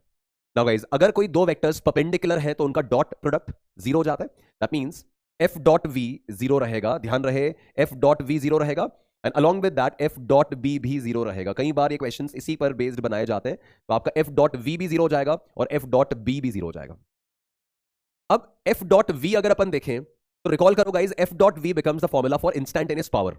जो इंस्टेंटेनियस पावर होता है dw by dt, that is f dot v, right? तो f dot v is basically instantaneous power. वो अगर थ्रू आउट जीरो ही हो गया, एफ डॉट वी अगर जीरो हो गया, मतलब मैग्नेटिक फील्ड फोर्स के मतलब मैग्नेटिक फील्ड का जो फोर्स है ना, उसने कोई पावर ही सप्लाई नहीं किया, उसका पावर अगर जीरो ही आ रहा है, एफ डॉट वी जीरो आने का मतलब पावर जीरो आ गया। पावर अगर जीरो आ गया, इसका मतलब work done by magnetic field हमेशा जीरो रहा। Power is work done by time, power अगर थ्रू आउट जीरो है तो वर्क डन जीरो। अच्छा, वर्क एनर्जी थ्योरम के हिसाब से we know that W equals to delta K होता है, ठीक है, एज पर work energy theorem this W equals to delta K. तो जब वर्क डन जीरो है तो दैट वुड इंप्लाई कि काइनेटिक एनर्जी का चेंज भी जीरो हो जाएगा, और काइनेटिक एनर्जी का चेंज जीरो होने का मतलब है ऑब्जेक्ट का काइनेटिक एनर्जी एंड ऑब्वियसली उसका speed they will remain constant. एक बहुत क्रूशियल रिजल्ट है गाइस, ये बहुत क्रूशियल रिजल्ट है जो आप लोग याद रखें, कि आपका मैग्नेटिक फील्ड फोर्स जब भी आएगा ना, तो that magnetic field force first of all it will not do any work on the charge particle. कि सर कब नहीं करेगा वर्क, कभी भी नहीं करेगा। मैग्नेटिक फील्ड फोर्स हमेशा वेलोसिटी के परपेंडिकुलर ही रहता है, दैट मींस वो वर्क कर ही नहीं सकता। तो पावर सप्लाइड जीरो होगी, वर्क डन जीरो रहेगा, change in kinetic energy zero रहेगा, that means kinetic energy and speed constant रहेंगे। So magnetic field force can never change the speed of the particle, it can not change the kinetic energy of the particle. वो केवल velocity का direction change कर सकता है, velocity का magnitude नहीं। कौन? मैग्नेटिक फील्ड का फोर्स वेलोसिटी का मैग्नीट्यूड चेंज नहीं कर सकता, स्पीड चेंज नहीं कर सकता, वो केवल डायरेक्शन चेंज कर सकता है, उसको टर्न करा सकता है, सर्कल में घुमा सकता है, समथिंग लाइक दैट। तो ये रिजल्ट आपको याद रहना चाहिए फोर्स के बारे में। तो इसी लीग में यहां पे एक पॉइंट लिखा हुआ था, देखो, magnetic field force is always perpendicular velocity, it does no work on the charge particle. तो मैं ये कह रहा था। सेकेंडली मैं ये पॉइंट बोल रहा था, the speed and hence the kinetic energy, the speed and hence the kinetic energy charge particle remains constant. तो मैग्नेटिक फील्ड में स्पीड और काइनेटिक एनर्जी चेंज नहीं होंगे, वर्क डन जीरो रहेगा, पावर जीरो रहेगी, काइनेटिक एनर्जी फिक्स रहेगी। Okay, ये point हुआ। नेक्स्ट चीज, अब इसी में अपन तीन केसेस देख रहे हैं, चार्ज पार्टिकल को अलग अलग तरीके से थ्रो करने के तरीके, मेथड्स। अच्छा, थीटा हमने जो लिया था, theta was the angle between v and b, Q V B sine theta में थीटा v और b के बीच का एंगल है। तो केस वन नोटिस कर रहे हैं, तो केस वन में guys when theta is 0 degree, velocity और मैग्नेटिक फील्ड के बीच में 0 डिग्री, या फिर अगर 180 डिग्री एंगल है, मतलब या तो आपने पार्टिकल को मैग्नेटिक फील्ड के अलोंग थ्रो किया है, या फिर उसके परपेंडिकुलर उसके अगेंस्ट थ्रो किया है, ऑपोजिट थ्रो किया है। तो वेलोसिटी और मैग्नेटिक फील्ड या तो पैरेलल है या एंटी पैरेलल है। तो मैग्नेटिक फील्ड सामने की तरफ, पार्टिकल को उसके अलोंग थ्रो किया, मैग्नेटिक फील्ड सामने की तरफ, पार्टिकल को अगेंस्ट थ्रो किया। In both the cases the force is QVB sin 0 या QVB sin 180, बोथ आर 0। वैसे केस में फोर्स 0 हो जाएगा, फोर्स 0 हुआ तो एक्सेलरेशन 0, एक्सेलरेशन 0 तो वेलोसिटी कांस्टेंट। तो ऑब्जेक्ट कांस्टेंट वेलोसिटी से बिना डिफ्लेक्ट हुए स्ट्रेट लाइन पाथ में चलता चला जाएगा। तो जब भी पार्टिकल को मैग्नेटिक फील्ड के अलोंग या मैग्नेटिक फील्ड के अगेंस्ट थ्रो कर रहे हो, पैरेलल मतलब एंटी पैरेलल थ्रो कर रहे हो, ऑपोजिट थ्रो कर रहे हो, in that case the force exerted is zero and the particle moves undeflected, बिना वेलोसिटी वेरिएशन के एज इट इज चलता रहेगा, बिकॉज फोर्स जीरो है, फोर्स जीरो है इसका मतलब एक्सेलरेशन जीरो है, और एक्सेलरेशन जीरो है that means the velocity vector is constant. Now उसका मैग्नीट्यूड चेंज हो रहा है वेलोसिटी का, द डायरेक्शन, तो स्ट्रेट लाइन पाथ पे चलता रहेगा बस इसी तरह से, है ना। तो ये तो सिंपल सा पॉइंट है दिस केस वन। मेनली आपका जो सबसे इंपॉर्टेंट रहता है वो है case two, when theta is 90 degree. तो जब वेलोसिटी और मैग्नेटिक फील्ड परपेंडिकुलर है, आपने पार्टिकल को मैग्नेटिक फील्ड के परपेंडिकुलर अगर थ्रो किया है, दोस्तों ध्यान रहे, whenever we have this situation कि मैग्नेटिक फील्ड आपने इनवर्ड लगा रखी है, और इस इनवर्ड यूनिफॉर्म मैग्नेटिक फील्ड में आपने पार्टिकल को प्रोजेक्ट किया इस बोर्ड के प्लेन में, तो पार्टिकल को अगर मैंने यहां से इस बोर्ड के प्लेन में ऐसे प्रोजेक्ट किया है, प्लस क्यू चार्ज का ये पार्टिकल है, तो immediately after being thrown the particle starts moving in a circle. उसको अपन डिराइव नहीं कर रहे पूरा, तो सीधा रिजल्ट्स पे अभी बात होगी। Whenever velocity and magnetic field, जैसे मैग्नेटिक फील्ड है बोर्ड के परपेंडिकुलर इनवर्ड्स और वेलोसिटी है बोर्ड के प्लेन में, तो वी इस तरफ आ रहा है, बी अंदर आ रहा है, तो वी और बी में एंगल 90 डिग्री है भाई, तो 90 डिग्री एंगल है तो सर्कुलर मोशन में जाएगा। जब भी 90 डिग्री सिचुएशन होगी सर्कुलर मोशन में जाएगा, प्रूव नहीं कर रहे हैं, डायरेक्ट रिजल्ट पे बात कर रहे हैं। तो ऐसे केस में जो फोर्स इस पे लगेगा दोस्तों पार्टिकल पे, that force is Q V B sine 90, theta 90 है ना, तो फोर्स हो गया Q V B sine 90, sine 91 लिखा, और यही फोर्स आप चेक करोगे ना तो बार बार टुवर्ड्स द सेंटर आएगा, V cross B towards the centre, V cross B towards the centre, ऐसे।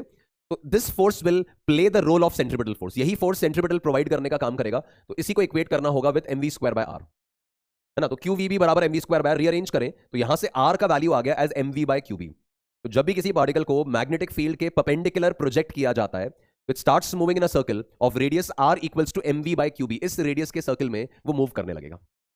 अब वेरी इंपॉर्टेंट फॉर्मूला दोस्तों, याद रहना चाहिए, ये बहुत चांसेस हैं कि इससे आपको एग्जामिनेशन में क्वेश्चन मिले, that radius in which that particle moves is mv by Q B. अब ये जो mv बाय क्यू बी है ना, इसके हमें कुछ अलग अलग वर्जन याद रखने हैं। तो कई बार हमें ये रेडियस मोमेंटम के फॉर्मेट में काम में आता है, तो दिस mv इज मोमेंटम, ये p बाय क्यू बी लिखा जा सकता है। अच्छा, इस मोमेंटम को अगर काइनेटिक एनर्जी के टर्म्स में ले जाना हो, अगर क्वेश्चन काइनेटिक एनर्जी की भाषा में बात कर रहा हो, लैंग्वेज में बात कर रहा हो, तो p को लिख सकते हैं root two M K, definitely ध्यान होगा सबको, that momentum p is root two M K upon Q B.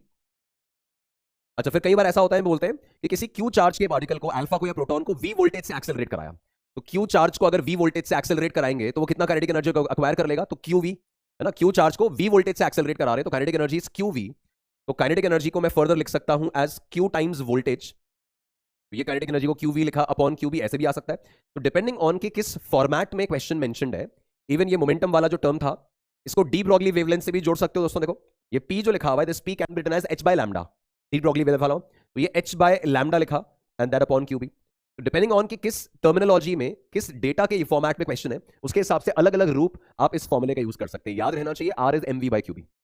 Okay, तो इस रेडियस के सर्कल में ऑब्जेक्ट घूमने लगा। नाउ गाइस, सिंस हमने अभी कहा था कि ऑब्जेक्ट जब मैग्नेटिक फील्ड में घूमेगा तो उसकी स्पीड कभी चेंज नहीं होगी, तो सर्कल में घूम रहा है ना, तो भी केवल वेलोसिटी का डायरेक्शन चेंज हो रहा है, स्पीड चेंज नहीं हो रही। तो अगर वो कांस्टेंट स्पीड से सर्कुलर मोशन करेगा तो it will be a uniform circular motion, right, uniform circular motion हो जाएगा ये। तो सिंस वो कांस्टेंट स्पीड से चल रहा है, v स्पीड से चल रहा है, तो it is a uniform circular motion. ये बदलती हुई स्पीड के साथ नहीं हो रहा है, कांस्टेंट स्पीड के साथ सर्कुलर मोशन होना है,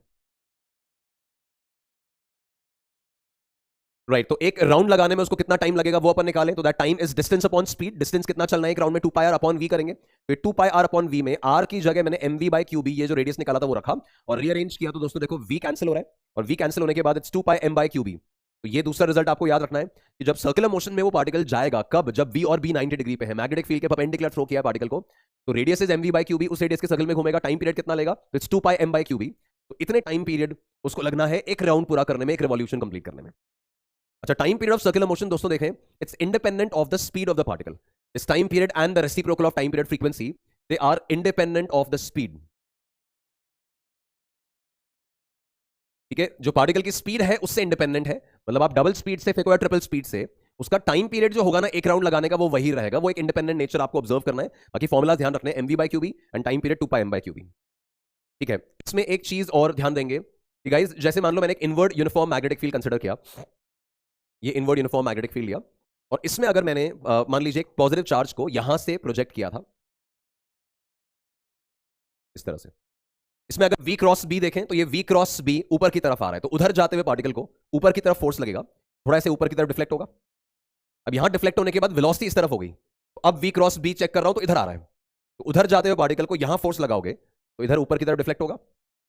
ठीक है, फिर वेलोसिटी ऐसे हो गई, मैग्नेटिक फील्ड अंदर है, तो वी क्रॉस भी इस तरफ आ रहा है, तो इधर जाते हुए पार्टिकल को लेफ्ट में फोर्स लगेगा तो उसकी तरफ डाइवर्ट होगा, तो ऐसे डाइवर्ट होते होते it will complete a circle in the plane of the board. तो आप देखिए जिस तरह का वो सर्कल बनाएगा ना, मैग्नेटिक फील्ड हमेशा उस सर्कल के नॉर्मल रहेगी। सर्कुलर मोशन हो रहा है बोर्ड के प्लेन में, जबकि मैग्नेटिक फील्ड है बोर्ड के परपेंडिकुलर इनवर्ड्स। तो again a very important result guys, that the magnetic field is perpendicular to the plane of the circle. The plane of the circle is perpendicular to the magnetic field. So the magnetic field is along z direction, the circular path is in the xy plane. जो circular motion हो रहा है, magnetic field उस पूरे plane के, circular motion के plane के perpendicular होने वाला है, वो अपन यहां पे वेरीफाई कर चुके हैं। कई जगह पे ये मैटर्स अपन को काम में आते हैं। तो बिना किसी वेरिएशन ऑफ वेलोसिटी के, बिना किसी एक्सेलरेशन के वो अनडिफ्लेक्टेड चलता रहा। सिंपल क्वेश्चन है, नेक्स्ट देखते हैं। ओके, अब केस 3 आ रहा है। देखिए गाइस, केस 3 जो है, this is when the particle is throne so that the angle between v and b, velocity और मैग्नेटिक फील्ड के बीच का एंगल 0, 180 और 90 के अलावा कुछ और है। वेलोसिटी और मैग्नेटिक फील्ड में 0, 180 एंगल हुआ तो 4 0 हो जाएगा और पार्टिकल सीधा चलता रहेगा। वेलोसिटी और मैग्नेटिक फील्ड में 90 डिग्री एंगल हुआ तो सर्कुलर मोशन होने लगेगा, रेडियस टाइम पीरियड पढ़ लिया अपन ने। अब अगर वेलोसिटी और मैग्नेटिक फील्ड के बीच में 0, 90 और 180 के अलावा कुछ और एंगल है, 30, 60, 45, 120, तो क्या सिचुएशन होगी, उस मैटर पे बात कर रहे हैं। तो दोस्तों रिकॉल करें, ऐसे केसेस में जब मैग्नेटिक फील्ड आपने ऐसे लगा रखा है, ये मैग्नेटिक फील्ड की डायरेक्शन बना ली, और पार्टिकल जो है उसको मैग्नेटिक फील्ड से एक सर्टेन एंगल पे आपने थ्रो किया, पार्टिकल को आपने यहां पे थ्रो किया v स्पीड से, जो मैग्नेटिक फील्ड के साथ थीटा एंगल पे है। तो मैग्नेटिक फील्ड सामने की तरफ है और वेलोसिटी ऐसे एंगल पे है, तो इस बार v ना तो 90 पे है, ना 0 पे है, ना 180 पे है, मैग्नेटिक फील्ड के साथ कोई 30 डिग्री है, 60 डिग्री, ऐसा एंगल है बीच में। तो ऐसे केसेस में दोस्तों आप वेलोसिटी के दो कंपोनेंट्स कर सकते हैं। एक तो आएगा v पैरेलल मतलब पैरेलल टू मैग्नेटिक फील्ड के अलोंग, तो v parallel is going to be v cos theta, और एक आएगा v परपेंडिकुलर, मैग्नेटिक फील्ड के perpendicular component which is v sin theta. ठीक है, तो वेलोसिटी के आपके दो कंपोनेंट्स हो गए as v parallel and v perpendicular. Now v parallel जो है वो कंपोनेंट आ रहा है फील्ड के अलोंग, और जब भी वेलोसिटी फील्ड के अलोंग होती है तो फोर्स नहीं लगता है, केस 1 जो पढ़े थे। तो v पैरेलल की वजह से कोई फोर्स नहीं लगेगा और वो v पैरेलल वेलोसिटी लेकर चलता रहेगा निरंतर।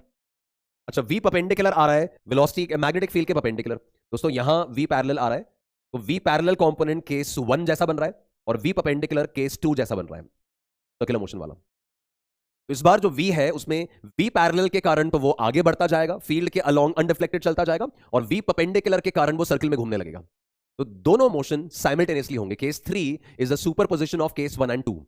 मतलब एक पार्टिकल आप चेक करो तो v क्रॉस b के हिसाब से सर्कल अंदर बनेगा, तो ऐसे इस प्लेन में घूमना शुरू किया, and along with that v parallel की वजह से फील्ड के अलोंग भी चलता रहा, तो ये ऐसा सर्कुलर मोशन और ऐसे v पैरेलल के कारण आगे गया। तो ये जो पूरा पाथ बना है ना, this is termed as the helical path, घूमता भी जा रहा है, आगे बढ़ता जा रहा है। तो आगे बढ़ रहा है केस 1 की वजह से और सर्कल में घूम रहा है केस 2 की वजह से, और दोनों का सुपरपोजिशन मिलाकर केस 3 बन गया। तो v पैरेलल के कारण वो आगे जाएगा और v परपेंडिकुलर के कारण वो सर्कल में घूमेगा।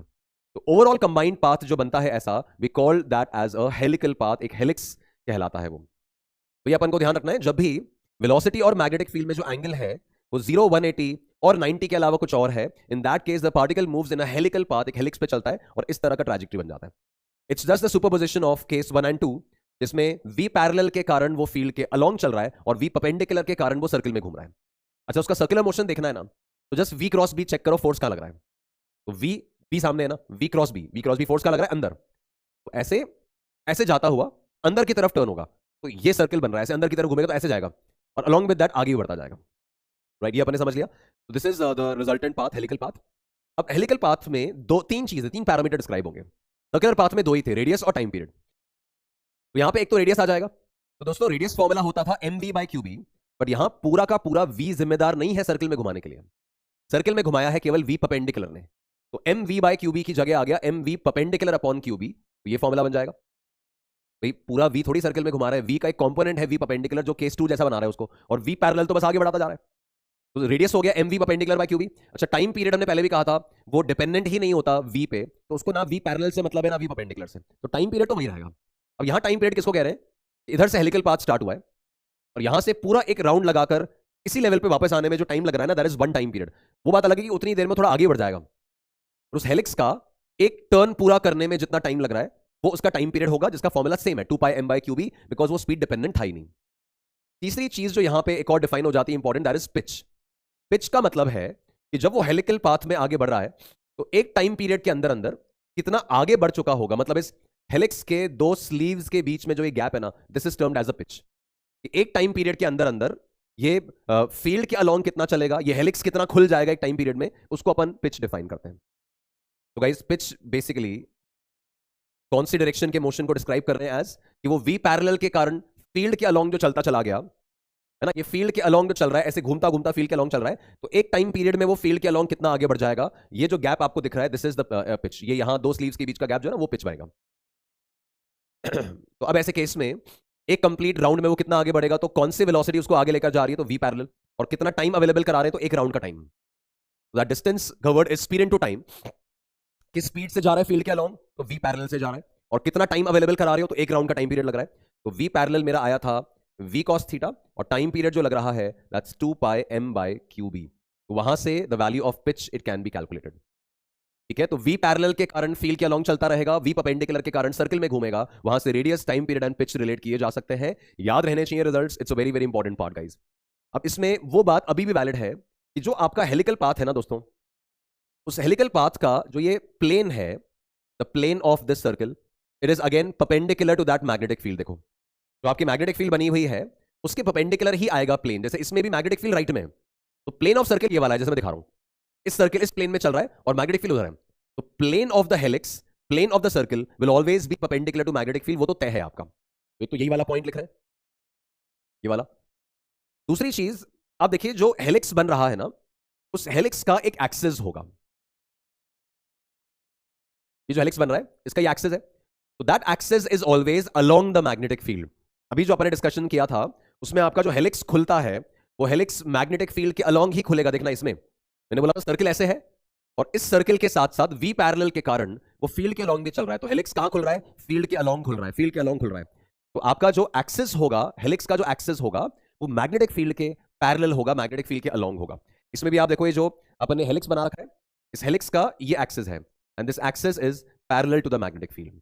तो जब भी ये सवाल आ रहा है कि हेलिक्स को किस दिशा में खोलना है, हेलिक्स को किस तरफ खोलें, स्पाइरल को किस तरफ खोलें, तो मैग्नेटिक फील्ड के अलोंग खोलेंगे, एक्सिस फील्ड के अलोंग ही आएगा, वो पॉइंट आ रखा है, वो आप ध्यान रखेंगे, that the axis of the helix is parallel to the magnetic field. Next now guys, next जो है दिस इज वही इलेक्ट्रिक फील्ड मैग्नेटिक फील्ड की जो बात हो रही थी, लॉरेंट्ज फोर्स वाला मैटर रिकॉल करो।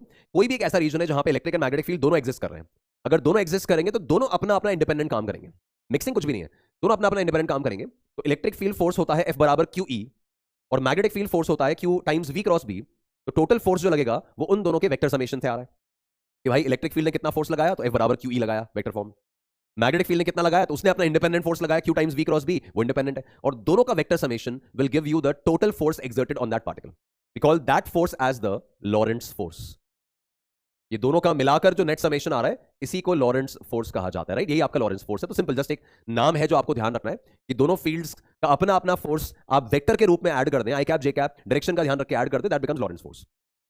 मेन बात आती है इसके आगे से कि भाई अगर दोनों फोर्सेस लगने के बाद भी पार्टिकल बच निकले, मतलब दोनों फोर्सेस लगने के बाद भी अगर नेट फोर्स जीरो हो जाए, यार दो फोर्सेस लग रहे हैं और नेट फोर्स जीरो हो गया, मतलब क्या आपस में नलिफाई हो गया, आपस में कैंसिल हो गए, तोड़ दिया एक दूसरे को, दोनों फोर्सेस लग रहे थे और दोनों फोर्सेस लगने के बाद भी पार्टिकल अनडिफ्लेक्टेड चलता रहा, नेट फोर्स जीरो हो गया, तो वो तभी हो सकता है when the two forces cancel each other. तो guys if the total force Lorentz force QE plus Q times V cross B, दोनों फोर्सेस की प्रेजेंस में भी अगर नेट फोर्स जीरो देखा जा रहा है, ये मैंने नेट फोर्स को जीरो से इक्वेट किया, नेट फोर्स जीरो हो रहा है तो ये बन रहा है आपका QE will be equals to minus of Q times V cross B,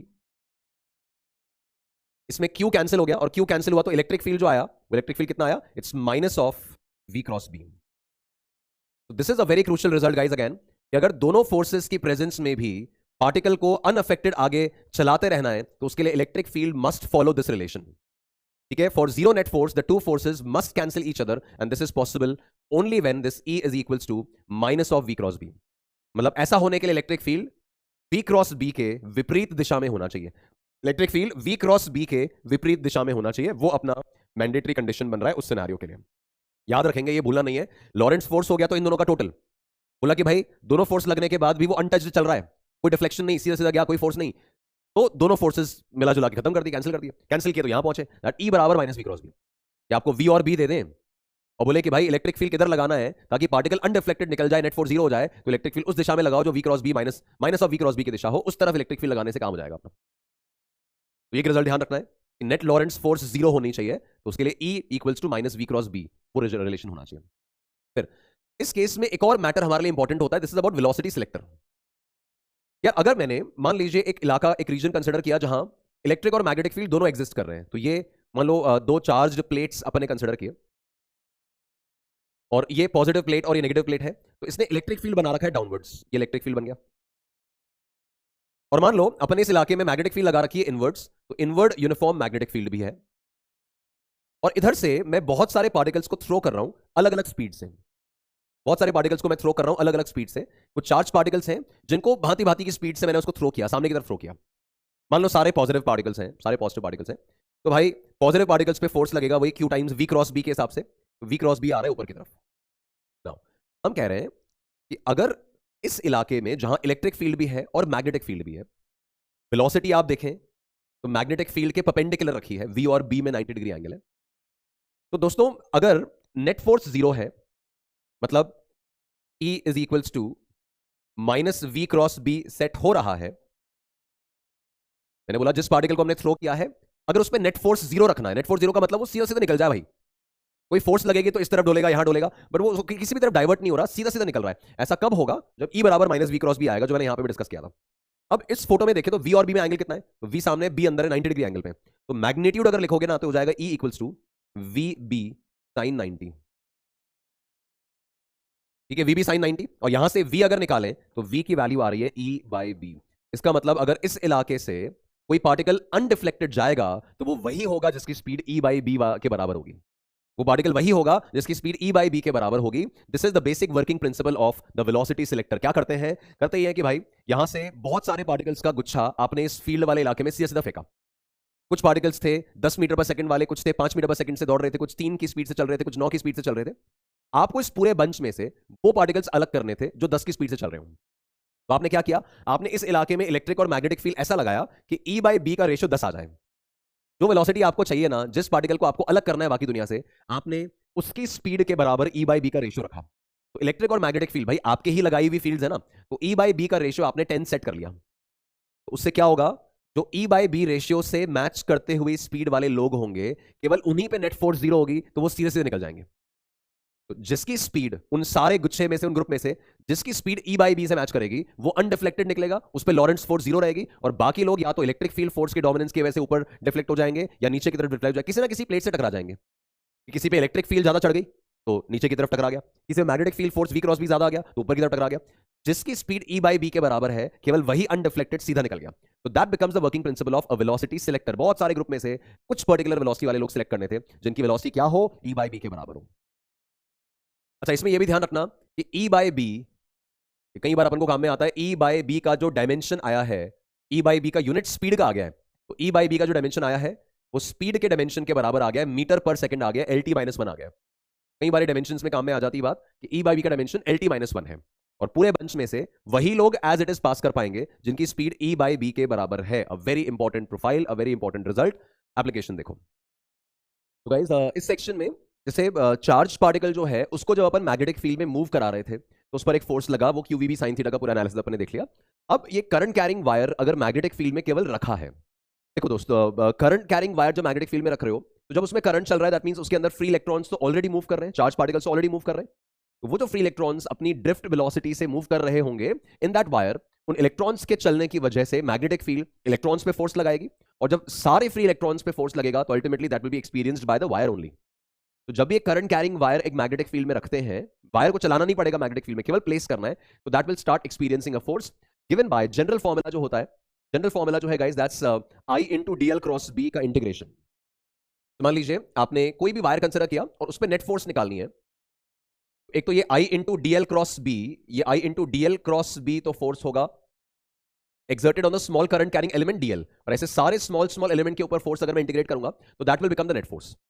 तो ये आपका जनरल फॉर्मूला है फोर्स कैलकुलेशन के लिए। अब इसको अपन 3 केसेस में स्प्लिट कर रहे हैं जो आपको ध्यान रखना है, very important section guys. Case 1 है that is the conductor, that wire जो हमने कंसिडर किया है that is a straight wire. तो अगर अपन एक स्ट्रेट वायर कंसिडर कर रहे हैं, स्ट्रेट वायर कंसिडर करने का मतलब ऐसा हुआ कि आपने ये यूनिफॉर्म इनवर्ड मैग्नेटिक फील्ड लगा रखा है। ध्यान रहे दोस्तों, ये जो केस 1 2 3 मैं आपको बताऊंगा, ये केवल यूनिफॉर्म मैग्नेटिक फील्ड के लिए ही वैलिड है कि आपने इनवर्ड यूनिफॉर्म मैग्नेटिक फील्ड लगा रखी है, और इस इनवर्ड यूनिफॉर्म मैग्नेटिक फील्ड में ये आपने एक वायर प्लेस किया, स्ट्रेट वायर प्लेस किया, जिसमें ये आई करंट चल रहा है। तो जब हम एक स्ट्रेट वायर की कैलकुलेशन कर रहे हैं तो ये I into DL cross B जो है ना, that force vector it becomes I into L cross B. ठीक है, वही I into L cross B बन जाएगा अगर स्ट्रेट वायर है। मैग्नीट्यूड की अपन बात करें तो वेक्टर फॉर्म हो गया। मैग्नीट्यूड अगर अपन देखें तो वो L cross B, A cross B is A B sine theta, तो एल क्रॉस बी की जगह एल बी साइन थीटा आएगा, and that formula becomes B I L sine theta, and of course it's again a well known formula. जैसे आपका Q V B sine theta आप ध्यान रखते हो, वैसे B I L sine theta ध्यान रखोगे, but theta is the angle between L and बी। लेंथ और मैग्नेटिक फील्ड के बीच का एंगल लेना है दोस्तों। लेंथ वेक्टर किस तरफ होगा, तो लेंथ वेक्टर हमेशा करंट के डायरेक्शन में होगा। ये अपने पहले बायट-सावर्ट लॉ में भी बात की थी कि D L vector, length vector, it's always along the direction of current. तो फोर्स जो इसमें लगने वाला है that is B I L sine theta, अगर स्ट्रेट वायर है तो वेक्टर फॉर्म तो हो गया ये आई क्रॉस बी, और मैग्नीट्यूड हो गया बी एल साइन थीटा। अब फोर्स का मैग्नीट्यूड तो आप निकाल लोगे बी एल साइन थीटा से, डायरेक्शन कैसे आएगी, तो दोस्तों जैसे Q times V cross B में हम राइट हैंड थंब रूल पे निर्भर किए थे, V क्रॉस B की कैलकुलेशन की थी, सिमिलरली यहां पे फोर्स का डायरेक्शन मिलेगा L क्रॉस B से।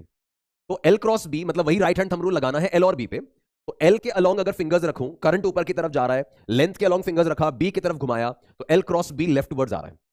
ठीक है, इसमें करंट जो बाहर रखा है वो तो पॉजिटिव स्केलर है, तो उसका तो कोई डायरेक्शन, उसका कोई साइन प्लस माइनस कुछ होगा नहीं, तो अल्टीमेटली फोर्स का डायरेक्शन हमेशा एल क्रॉस बी की तरफ ही आएगा। तो आप क्या करेंगे, फोर्स में हमेशा एल क्रॉस बी निकालो केवल।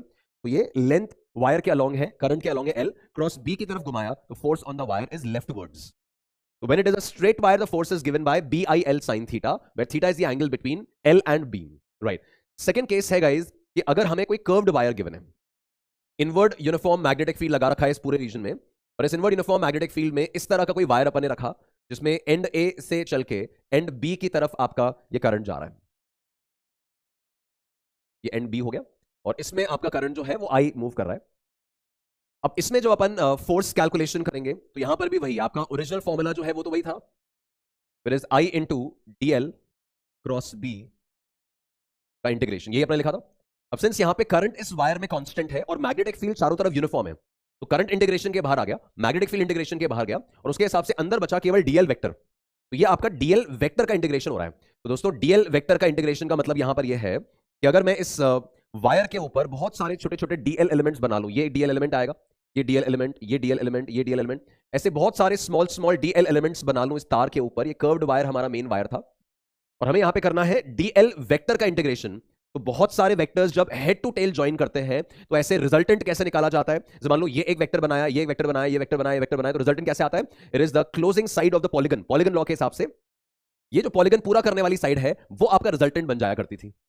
इन द सेम वे यहां पे जब बहुत सारे रेड वाले एरोज हैं तो resultant will be represented by this line जो एक एंड को दूसरे एंड से ज्वाइन कर रही है। This is going to be your L effective, ये आपका एल इफेक्टिव कहलाता है, ये आपका वायर का इफेक्टिव लेंथ कहलाता है जो इस डीएल वेक्टर के इंटीग्रेशन से आया है। इसको बिल्कुल आप ऐसा मानो कि अगर ये जो अपन ने लिया ना, ये अगर किसी ऑब्जेक्ट के मोशन का अगर पाथ दे रखा है तो डीएल वेक्टर का इंटीग्रेशन मतलब उसका डिस्प्लेसमेंट, और डिस्प्लेसमेंट के लिए अपन सिर्फ क्या करते हैं, अपने इनिशियल पॉइंट को फाइनल पॉइंट से ज्वाइन कर लेते हैं। ये इनिशियल पॉइंट से फाइनल पॉइंट को ज्वाइन किया, और ये जो ऑरेंज लाइन आपको दिख रही है that will play the role of L effective. तो जब भी आपको कर्व्ड वायर मिलेगा तो आप क्या करेंगे, पहले उस कर्व्ड वायर को एल इफेक्टिव से रिप्लेस कर लोगे, and once we have replaced it with L effective, वो तो दोबारा स्ट्रेट वायर का केस बन गया है ना भाई, ये फर्स्ट केस जैसे ही बन गया एल इफेक्टिव से रिप्लेस करने के बाद, तो दैट बिकम्स आई इंटू, जैसे केस 1 में फॉर्मूला था I into L cross B, तो यहां पर होगा I into L effective cross B, right. और we can say the magnitude, जैसे पिछले वाले केस में मैग्नीट्यूड ऑफ फोर्स था B I L sine theta, तो यहां पर that force will be B I L effective sine theta. ठीक है, यहां थीटा किसके बीच में आएगा, theta will be the angle between L effective and B. मतलब कुछ भी नहीं है, केस 2 में आप एक कर्व्ड वायर को पहले स्ट्रेट वायर से रिप्लेस करो और फिर केस 1 अप्लाई कर दो। मतलब कुल मिला के एक स्टेप एक्स्ट्रा किया आपने, पहले उस पूरे कर्व्ड वायर को एंड से एंड ज्वाइन करके एक स्ट्रेट वायर से रिप्लेस किया, उसके बाद आप स्ट्रेट वायर की ही थ्योरी लगा रहे हो कि B I L effective sine theta, I into L effective cross B. Direction कैसे निकालेंगे, मैंने आपको बोला था डायरेक्शन के लिए एल क्रॉस बी देखना है, तो यहां क्या करोगे, यहां एल इफेक्टिव क्रॉस बी से डायरेक्शन चेक करोगे। जैसे इस केस में मैग्नेटिक फील्ड इनवर्ड्स है, ग्रीन वाले वायर को हटा के अब क्वेश्चन बन चुका है ऑरेंज वाला, एल इफेक्टिव करंट के डायरेक्शन में ही आएगा, करंट जाना है ए से बी, तो मेरे ऑरेंज वाले तार में भी करंट ए से बी ही जाएगा। अब एल इफेक्टिव क्रॉस बी कर दो, एल इफेक्टिव के लॉन्ग फिंगर्स रखो, बी की तरफ घुमाओ, this becomes the direction of force. अगर एक स्ट्रेट वायर है तो फोर्स का formula B I L sine theta, curved wire है तो फोर्स का formula B I L effective sine theta, और डायरेक्शन निकालने का तरीका दोनों में सेम है, it's L cross B, L effective cross B, उससे फोर्स की डायरेक्शन मिलेगी। ठीक है, देन गाइस इसी का केस 3, अगर मुझे क्लोज लूप दे देते हैं, ये मैंने क्लोज लूप कंसिडर किया, और ये एक इनवर्ड यूनिफॉर्म मैग्नेटिक फील्ड में पड़ा है और इसमें कुछ करंट वगैरह मान लो चल रहा है, क्लॉकवाइज करंट चल रहा है। तो दोस्तों अभी जैसे मैंने बोला था कर्व्ड वायर के केस में आपको वायर को एल इफेक्टिव से रिप्लेस करना है, बिल्कुल वैसा जैसा कि आप किसी के मोशन का डिस्प्लेसमेंट निकालते हो। अब अगर आपका ऑब्जेक्ट ऐसे क्लोज्ड पाथ में घूम गया तो उसका डिस्प्लेसमेंट कितना होगा, 0। तो इस वायर का एल इफेक्टिव, इस पूरे वायर के स्मॉल स्मॉल एलिमेंट्स का डी एल इफेक्टिव जब निकालेंगे ना तो वो 0 आएगा। तो आपका B I L effective sine theta force का वैल्यू भी 0 हो जाएगा। तो ध्यान रहे ये रिजल्ट जो अपन लगा रहे हैं कि आपका क्लोज्ड वायर है, उस क्लोज्ड वायर को अगर आपने यूनिफॉर्म फील्ड में रखा है तो उस पर कोई नेट फोर्स नहीं लगेगा। तीनों केसेस याद होने चाहिए, straight wire BL sine theta, curved wire BL effective sine theta, और close loop the net force is 0। तो ध्यान रहे नेट फोर्स 0 केवल तभी होगा when the magnetic field is uniform. ये केस 1 2 3 अप्लाई सीधे तभी करना है when the magnetic field is uniform. So only when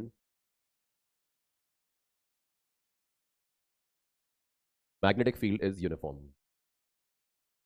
और यूनिफॉर्म फील्ड अगर नहीं है तो फिर अपन को उस ओरिजिनल फॉर्मूले पे जाना पड़ेगा, I into D L cross B के इंटीग्रेशन, फिर एलिमेंट्स लेंगे इंटीग्रेट करेंगे।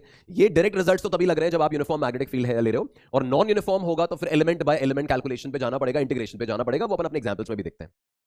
राइट अच्छा, इसी चीज का एक और एप्लीकेशन है the force between two parallel wires. Again very very important point guys. देखो अगर मैंने ऐसे दो पैरेलल वायर्स कंसिडर किए,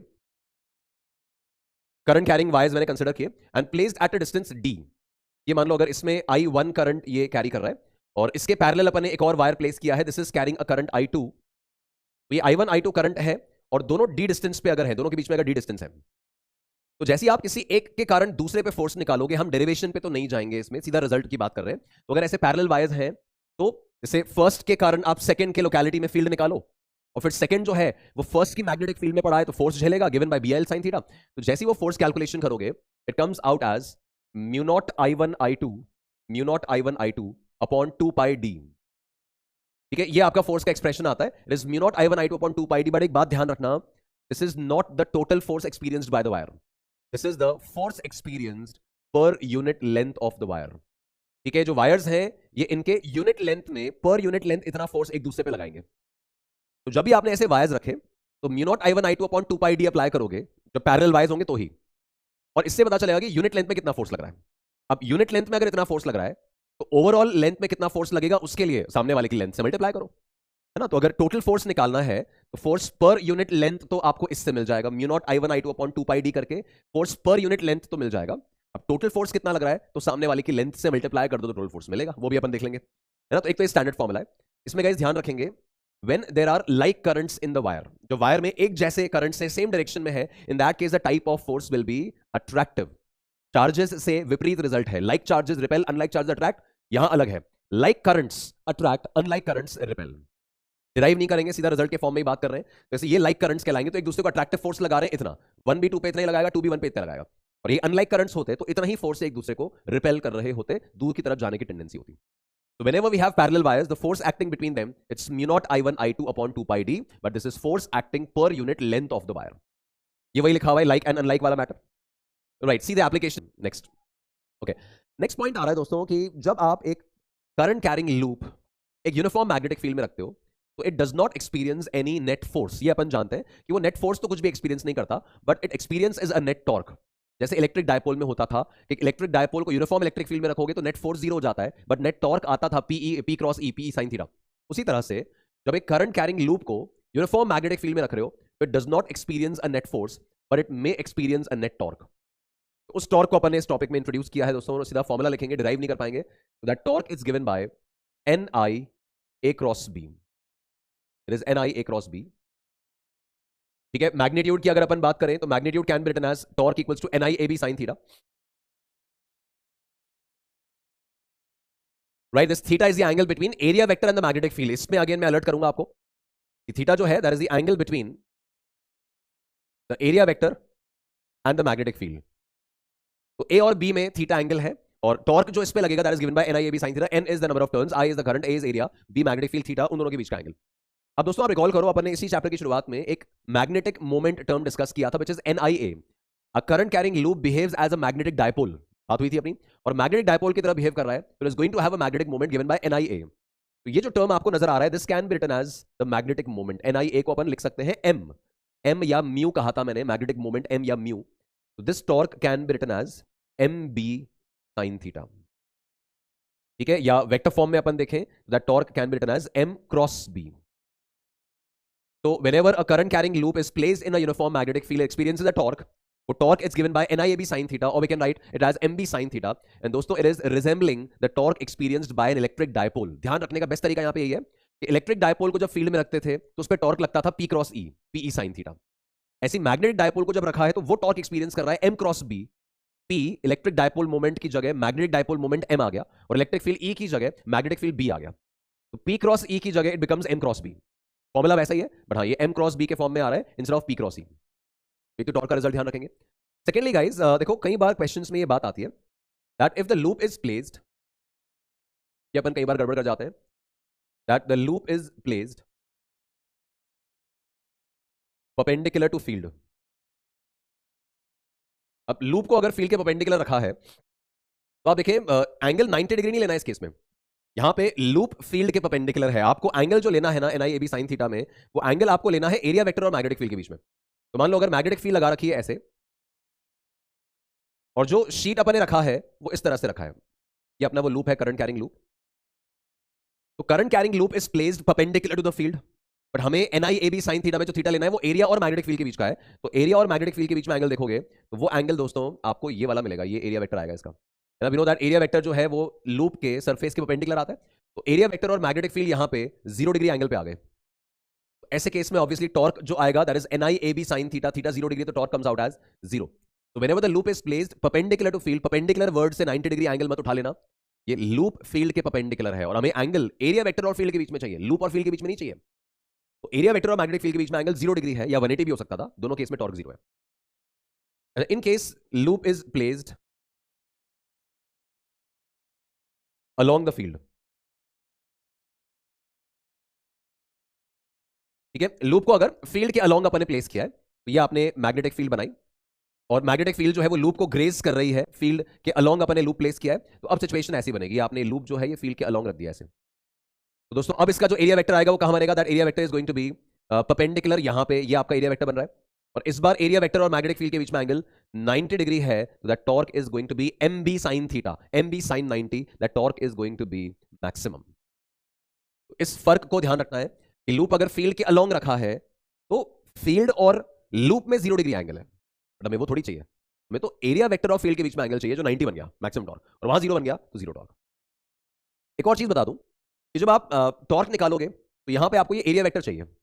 वो एरिया वेक्टर का डायरेक्शन कौन सा लेना है, मैंने पहले ही बताया था, ये करंट के सर्कुलेशन कर्ल रूल के साथ कंसिस्टेंट होगा. मान लो आपने ये एरिया, मान लो ये लूप कंसिडर किया, इसमें क्लॉकवाइज करंट जा रहा है, ठीक है, इनवर्ड मैग्नेटिक फील्ड लगा रखी है, और इसमें फिर टॉर्क के लिए मुझे थीटा चूज करना है. तो दोस्तों इस केस में जो करंट है आपका क्लॉकवाइज है ना, तो एरिया वेक्टर कौन सा लेंगे, नो दैट एरिया वेक्टर हमेशा सरफेस के परपेंडिकुलर आता है. अब यार इसका परपेंडिकुलर तो आउटवर्ड भी हो सकता है, इसका परपेंडिकुलर इनवर्ड भी हो सकता है, तो हमें कौन सा लेना है जो इस करंट से कंसिस्टेंट हो. तो क्लॉकवाइज घुमा उंगलियां, क्लॉकवाइज घुमा रहे हैं तो एरिया वेक्टर किस तरफ आ रहा है, इनवर्ड्स. मैग्नेटिक फील्ड भी किस तरफ है, इनवर्ड्स. तो एरिया वेक्टर और मैग्नेटिक फील्ड में एंगल क्या उठाएंगे, तो 0 डिग्री एंगल उठाएंगे. टॉर्क कितना हो जाएगा 0 डिग्री पे, तो 0 टॉर्क हो जाएगा. जो एरिया वेक्टर का डायरेक्शन होगा, जो मैग्नेटिक मोमेंट का डायरेक्शन होगा, वो करंट के साथ कंसिस्टेंट लेना है. इस एरिया वेक्टर में ये करंट से सर्कुलेशन करके आप एरिया वेक्टर की डायरेक्शन निकालोगे, राइट. तो ये आपका मैग्नेटिक फील्ड से रिलेटेड कहानी हुआ. The torque is maximum when plane is parallel to B, the plane is parallel to B, उस तरह से आ रहा है, ये वाला प्लेन पैरेलल टू बी है ना, और वो मिनिमम आ रहा है, वो निकाल लिया. अब दोस्तों हमारे फाइनल 2 टॉपिक्स की तरफ हम आ रहे हैं. ये टॉर्क वाली स्टोरी का ही एक एप्लीकेशन हुआ करता था मूविंग कॉइल गैल्वेनोमीटर में. चाहूंगा इसमें रिजल्ट्स के हिसाब से आप ध्यान रखें, मेंस बिटसैट बोर्ड्स वगैरह के हिसाब से ये टॉपिक इंपॉर्टेंट रहता है. तो moving coil galvanometer guys, it comprises of 2 magnets, this north pole and south pole वाले 2 मैग्नेट्स यहां पर ही आ गए. उन दोनों नॉर्थ एंड साउथ पोल्स के बीच में एक सॉफ्ट आयरन कोर रखा जाता है, this moving coil galvanometer. We know the target is to detect the presence of current and voltage, right. तो नॉर्थ एंड साउथ पोल के बीच में अपने कोर रखा, सॉफ्ट आयरन कोर रखा. ये ऐसा शेप ऑफ मैग्नेटिक फील्ड, ऐसा शेप ऑफ मैग्नेट लिया जाता है to create a radial magnetic field. ये आपको नाम ध्यान होगा, ये जो आप यहां पे देख रहे हैं, this is a radial magnetic field.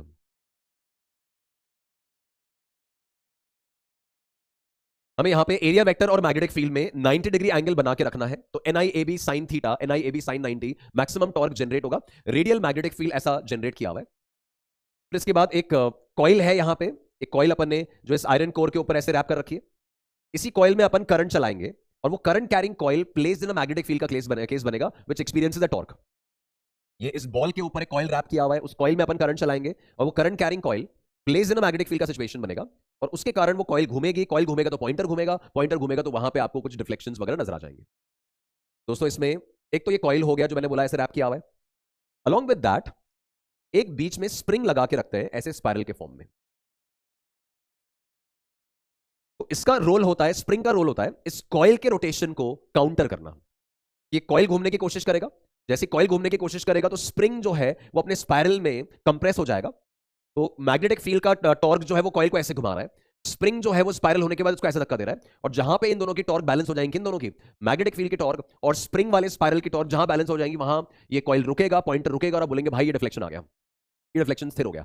ऐसा थोड़ी कि टॉर्क लगने के बाद वो डिफ्लेक्शन चलते चला जाता है, कहीं ना कहीं रुकता है ना।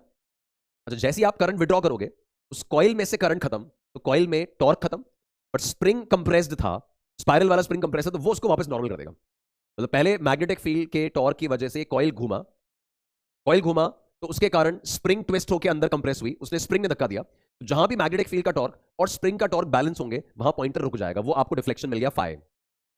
अब जैसे ही आप करंट हटा दोगे, करंट विड्रॉ कर दोगे, तो मैग्नेटिक फील्ड का टॉर्क खत्म और स्प्रिंग वाला टॉर्क डोमिनेट होगा और उसको वापस से पॉइंटर को नॉर्मल ले आएगा।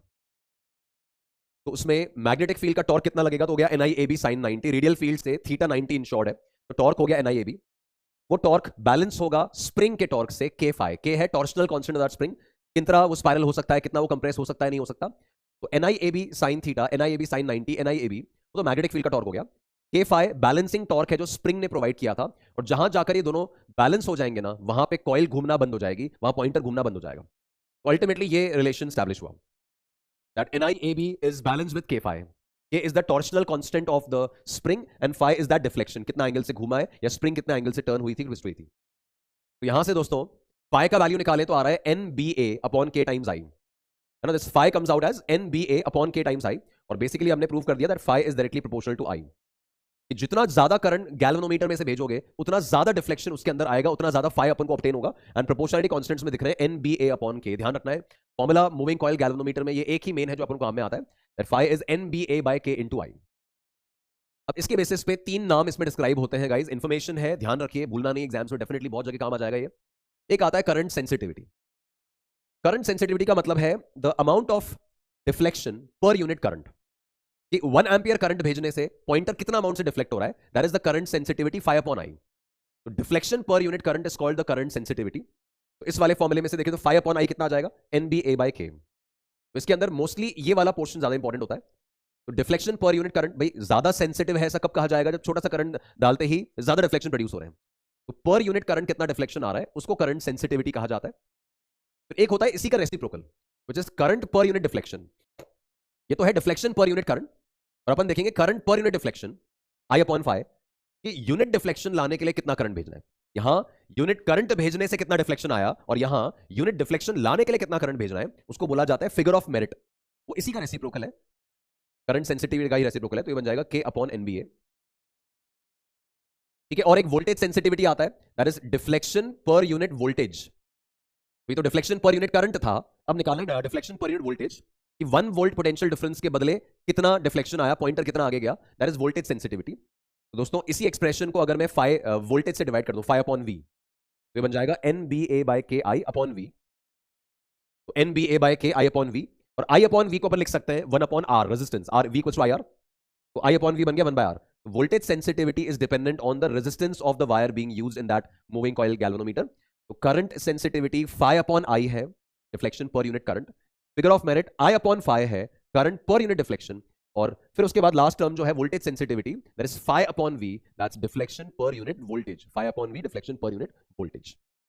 ये तीन मेन टर्म्स आपके मूविंग कॉइल गैल्वेनोमीटर में रहते हैं, इंपॉर्टेंट है, ध्यान रखें। उसके एप्लीकेशंस पे जाने से पहले गाइस एक और रिजल्ट, ये मूविंग कॉइल गैल्वेनोमीटर से कुछ कनेक्शन नहीं है, इसका एक इंडिपेंडेंट रिजल्ट है ये, बट इंपॉर्टेंट है, कि जब भी आप किसी इलेक्ट्रॉन को या किसी भी चार्ज को, मान लो आपने इलेक्ट्रॉन का रिवॉल्यूशन लिया, इस इलेक्ट्रॉन को अगर अपन V स्पीड से सर्कल में घुमा रहे हैं, इसको अगर मैं V स्पीड से R रेडियस के सर्कल में घुमा रहा हूं,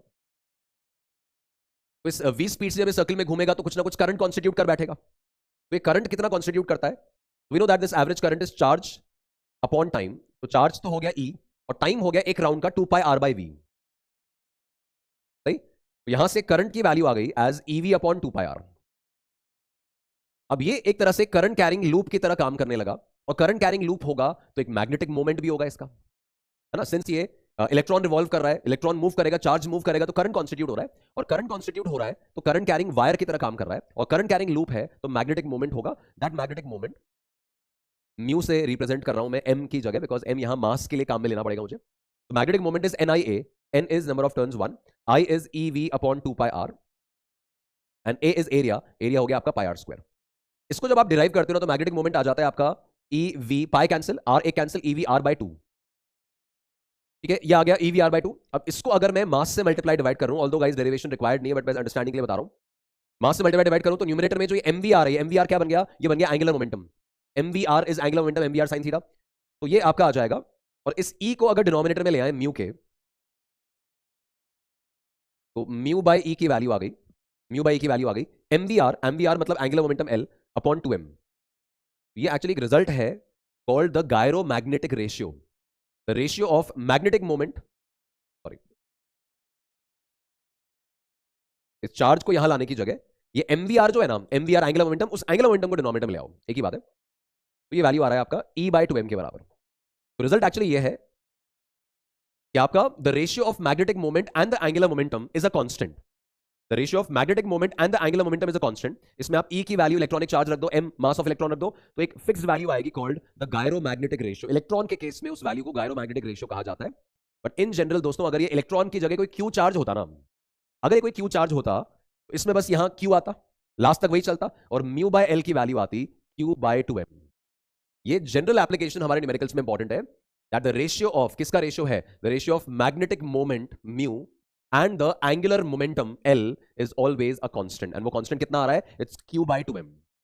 जितना वो मैग्नेटिक मोमेंट एग्जिबिट करेगा, रोटेटिंग चार्ज, रोटेटिंग डिस्क है, चार्ज रिंग है, तो कुछ ना कुछ वो लोग करंट कॉन्स्टिट्यूट करेंगे, करंट होता तो मैग्नेटिक मोमेंट भी आ जाएगा। तो उस रोटेटिंग बॉडी का magnetic moment divided by its angular momentum, angular momentum of rotating body क्या होता है, I omega, I moment of inertia, omega angular speed, तो आई ओमेगा। तो magnetic moment upon angular momentum का रेशियो क्यू बाय 2m है, fix है, वो अपन को ध्यान रखना है। तो इसको बहुत ज्यादा डिटेल में प्रूव नहीं कर रहे, भाई रिजल्ट की तरह कैरी करोगे कि म्यू बाय एल हमेशा चार्ज के लिए फिक्स होता है, क्यू बाय 2m के बराबर होता है। राइट, नेक्स्ट देखते हैं। राइट, तो नेक्स्ट क्या आ रहा है, नेक्स्ट आ रहा है आपका साइक्लोट्रॉन। ये लास्ट कुछ 3-4 पॉइंट्स हैं जो अपने लिए इंपॉर्टेंट है, मेंस और बिटसैट में तो डेफिनेटली सवाल आने की गुंजाइश रहती है इन चीजों से। तो एक तो हो गया आपका MCG, moving coil galvanometer, Melbourne cricket ground नहीं, मूविंग कॉइल गैल्वेनोमीटर, तो MCG। एक हो गया आपका ये Q by 2m gyromagnetic ratio वाला मैटर। गायरोमैग्नेटिक रेशियो नाम केवल इलेक्ट्रॉन के कॉन्टेक्स्ट में आएगा, बाकी के लिए क्यू बाय 2m रहेगा बस वो। और तीसरा अब आ रहा है साइक्लोट्रॉन। दोस्तों साइक्लोट्रॉन जो है ये आपका it is used to accelerate charge particle और आयंस टू हैव एनर्जीज, है ना, टू हाई एनर्जीज। मतलब अगर आप अल्फा पार्टिकल को, प्रोटॉन को, इलेक्ट्रॉन को तो ये एक्सेलरेट करने में काम में नहीं आता है, इसकी लिमिटेशन है, वो देखते हैं अपन आगे। बट आप प्रोटॉन, अल्फा पार्टिकल्स वगैरह जो है ना, तो ऐसे पार्टिकल्स को हाई स्पीड पे एक्सेलरेट करने का टारगेट होता है साइक्लोट्रॉन का। Now this cyclotron it comprises of, figure नहीं है, इट कंप्राइजेज ऑफ 2 Ds, ऐसे 2 D के आकार के स्ट्रक्चर्स बने होते हैं। ये एक D बना दिया और ऐसा एक D बना दिया, ठीक है। इस पूरे इलाके में अपन ने यूनिफॉर्म मैग्नेटिक फील्ड लगा रखी है, राइट। मान लो इस इलाके में आपने यूनिफॉर्म इनवर्ड मैग्नेटिक फील्ड लगा रखी है,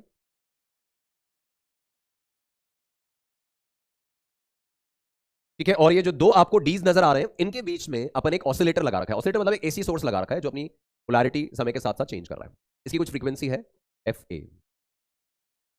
तो होता क्या गाइस, ऐसे केसेस में यहां से अपन एक चार्ज पार्टिकल को छोड़ते हैं, यहां से एक चार्ज पार्टिकल को अपन रिलीज करते हैं। मान लो एक क्यू चार्ज है, अल्फा पार्टिकल है, प्रोटॉन है, जो भी है। और ये जो अपन ने ऑसिलेटर लगा रखा है ना, मान लो उसने अभी यहां हायर पोटेंशियल बनाया हुआ है, यहां लोअर बनाया हुआ है, तो ये प्लस और माइनस के बीच पोटेंशियल डिफरेंस क्रिएटेड है। पोटेंशियल डिफरेंस से तो एक इलेक्ट्रिक फील्ड आएगी, कहां से किधर, प्लस से माइनस की तरफ एक इलेक्ट्रिक फील्ड आएगी। उस इलेक्ट्रिक फील्ड के कारण इस चार्ज पे एक फोर्स लगेगा, और फोर्स के कारण वो उस इलाके में एंटर होगा। अच्छा, जैसे ही वो फील्ड वाले इलाके में एंटर हुआ, आप देखो वो वेलोसिटी लेकर एंटर हुआ है फील्ड के परपेंडिकुलर, उसके कारण it starts moving in a circle, ये ऐसे सर्कुलर पाथ में जाने लगा। अच्छा, जैसे ही वो वहां से घूम के इधर आएगा, जैसे वो पार्टिकल यहां निकलेगा, यहां की पोलैरिटी स्विच हो जाएगी।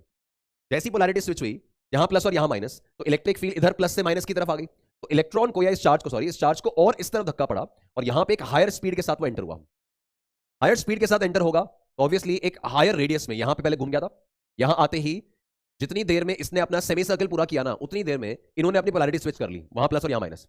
अब वहां प्लस या माइनस में इलेक्ट्रिक फील्ड प्लस से माइनस की तरफ बनी, इस चार्ज को और इस तरफ फोर्स लगा, और ये नए रीजन में एंटर हुआ विद ग्रेटर स्पीड। अब ग्रेटर स्पीड से एंटर होगा ना, बिकॉज फील्ड ने फोर्स लगाया था, तो रेडियस हो जाएगा MV बाय QB, और बड़े रेडियस में घूमेगा। और बड़े रेडियस में घूमा, फिर ऐसे एंटर किया, और बड़ा रेडियस और बड़ा रेडियस, ऐसे घूमते घूमते एक पॉइंट के बाद इसको यहां एग्जिट पोर्ट में से बाहर निकाल दिया जाता है एक डिजायर्ड स्पीड अचीव करने के बाद में। तो ये आपका एक जनरल वर्किंग होता है, बस मैंने याद दिलाया, आप रिकॉल कर लें एक बार, थ्योरी वगैरह इसकी गो थ्रू कर लें। It is basically used to accelerate charge particles to high speed. इसमें जो फ्रीक्वेंसी ऑफ रिवॉल्यूशन है, मेन वर्किंग थीम क्या है कि जितनी देर में इसका सेमी सर्किल होगा उतनी देर में इसका पोलैरिटी एक बार चेंज हुआ, और जितनी देर में इसका यहां ये सर्किल पूरा हुआ उतनी देर में पोलैरिटी वापस नॉर्मल आ गई। मतलब इसके घूमने का टाइम पीरियड और इसके साइन बदलने का टाइम पीरियड मैच करने चाहिए। मतलब इसके घूमने की फ्रीक्वेंसी और इस एसी सोर्स की फ्रीक्वेंसी मैच करनी चाहिए, तो आपकी प्रॉपर वर्किंग अकम्प्लिश होती रहेगी। तो frequency of revolution is independent of the energy, वो अपन पहली बात कर चुके हैं। तो अब फ्रीक्वेंसी और टाइम पीरियड फॉर्मुलाज यहाँ पे वही है सर्कुलर मोशन वाले जो होते थे। तो रेडियस कितना हो जाएगा, तो M V by Q B. Time period कितना लगेगा, तो 2 pi M by Q B, वही वाले रिजल्ट। तो ये कहलाती है आपकी साइक्लोट्रॉन फ्रीक्वेंसी। इसी का रेसिप्रोकल कर रहे हैं, टाइम पीरियड का तो फ्रीक्वेंसी मिल रहा है। This is called the cyclotron frequency. मतलब अगर हमें साइक्लोट्रॉन फ्रीक्वेंसी पूछा जाए कि कितनी फ्रीक्वेंसी का एसी सोर्स लगाएं कि प्रॉपरली पार्टिकल एक्सेलरेट हो सके, तो उस एसी सोर्स की फ्रीक्वेंसी वही होनी चाहिए जो इसके घूमने की फ्रीक्वेंसी है। तो वो यही है आपकी टाइम पीरियड का रेसिप्रोकल, ये वाली फ्रीक्वेंसी। इसी को आप साइक्लोट्रॉन फ्रीक्वेंसी बोलते हैं। रेजोनेंस कंडीशन में अल्टीमेटली दोनों फ्रीक्वेंसीज मैच कर रही है। मैंने आपको बोला था जो साइक्लोट्रॉन फ्रीक्वेंसी है और जो एसी सोर्स की फ्रीक्वेंसी है वो मैच करेंगे तो ही आपका काम बैठेगा। और वो किस रेडियस के सर्कल में घूमेगा, तो that's M V by Q B. यहां से v निकालना है तो Q B R by M, V is Q B R by M. और काइनेटिक एनर्जी निकालना है तो हाफ एम वी स्क्वायर से रिक्वायरमेंट आने पर काइनेटिक एनर्जी, मोमेंटम, वो सारे मैटर्स मैनेज किए जा सकते हैं। तो साइक्लोट्रॉन पे अगर सवाल आएगा ना, तो मान के चलो वो circular motion, radius, time period, frequency उसी पर बेस्ड होगा, उसी से सॉल्व होगा। वो जो अपना केस 2 था, Q V B sine theta case 2, वही अप्लाई हुआ है और कुछ नहीं है। कोई अलग से फॉर्मुला वगैरह याद नहीं करना है। केस 2 जो अपने अप्लाई किया था वही इस साइक्लोट्रॉन में अप्लाई हो रहा है इन पार्टिकल्स को हाई स्पीड तक एक्सेलरेट करने के लिए। तो सिंपल चीजें हैं, ध्यान रखेंगे।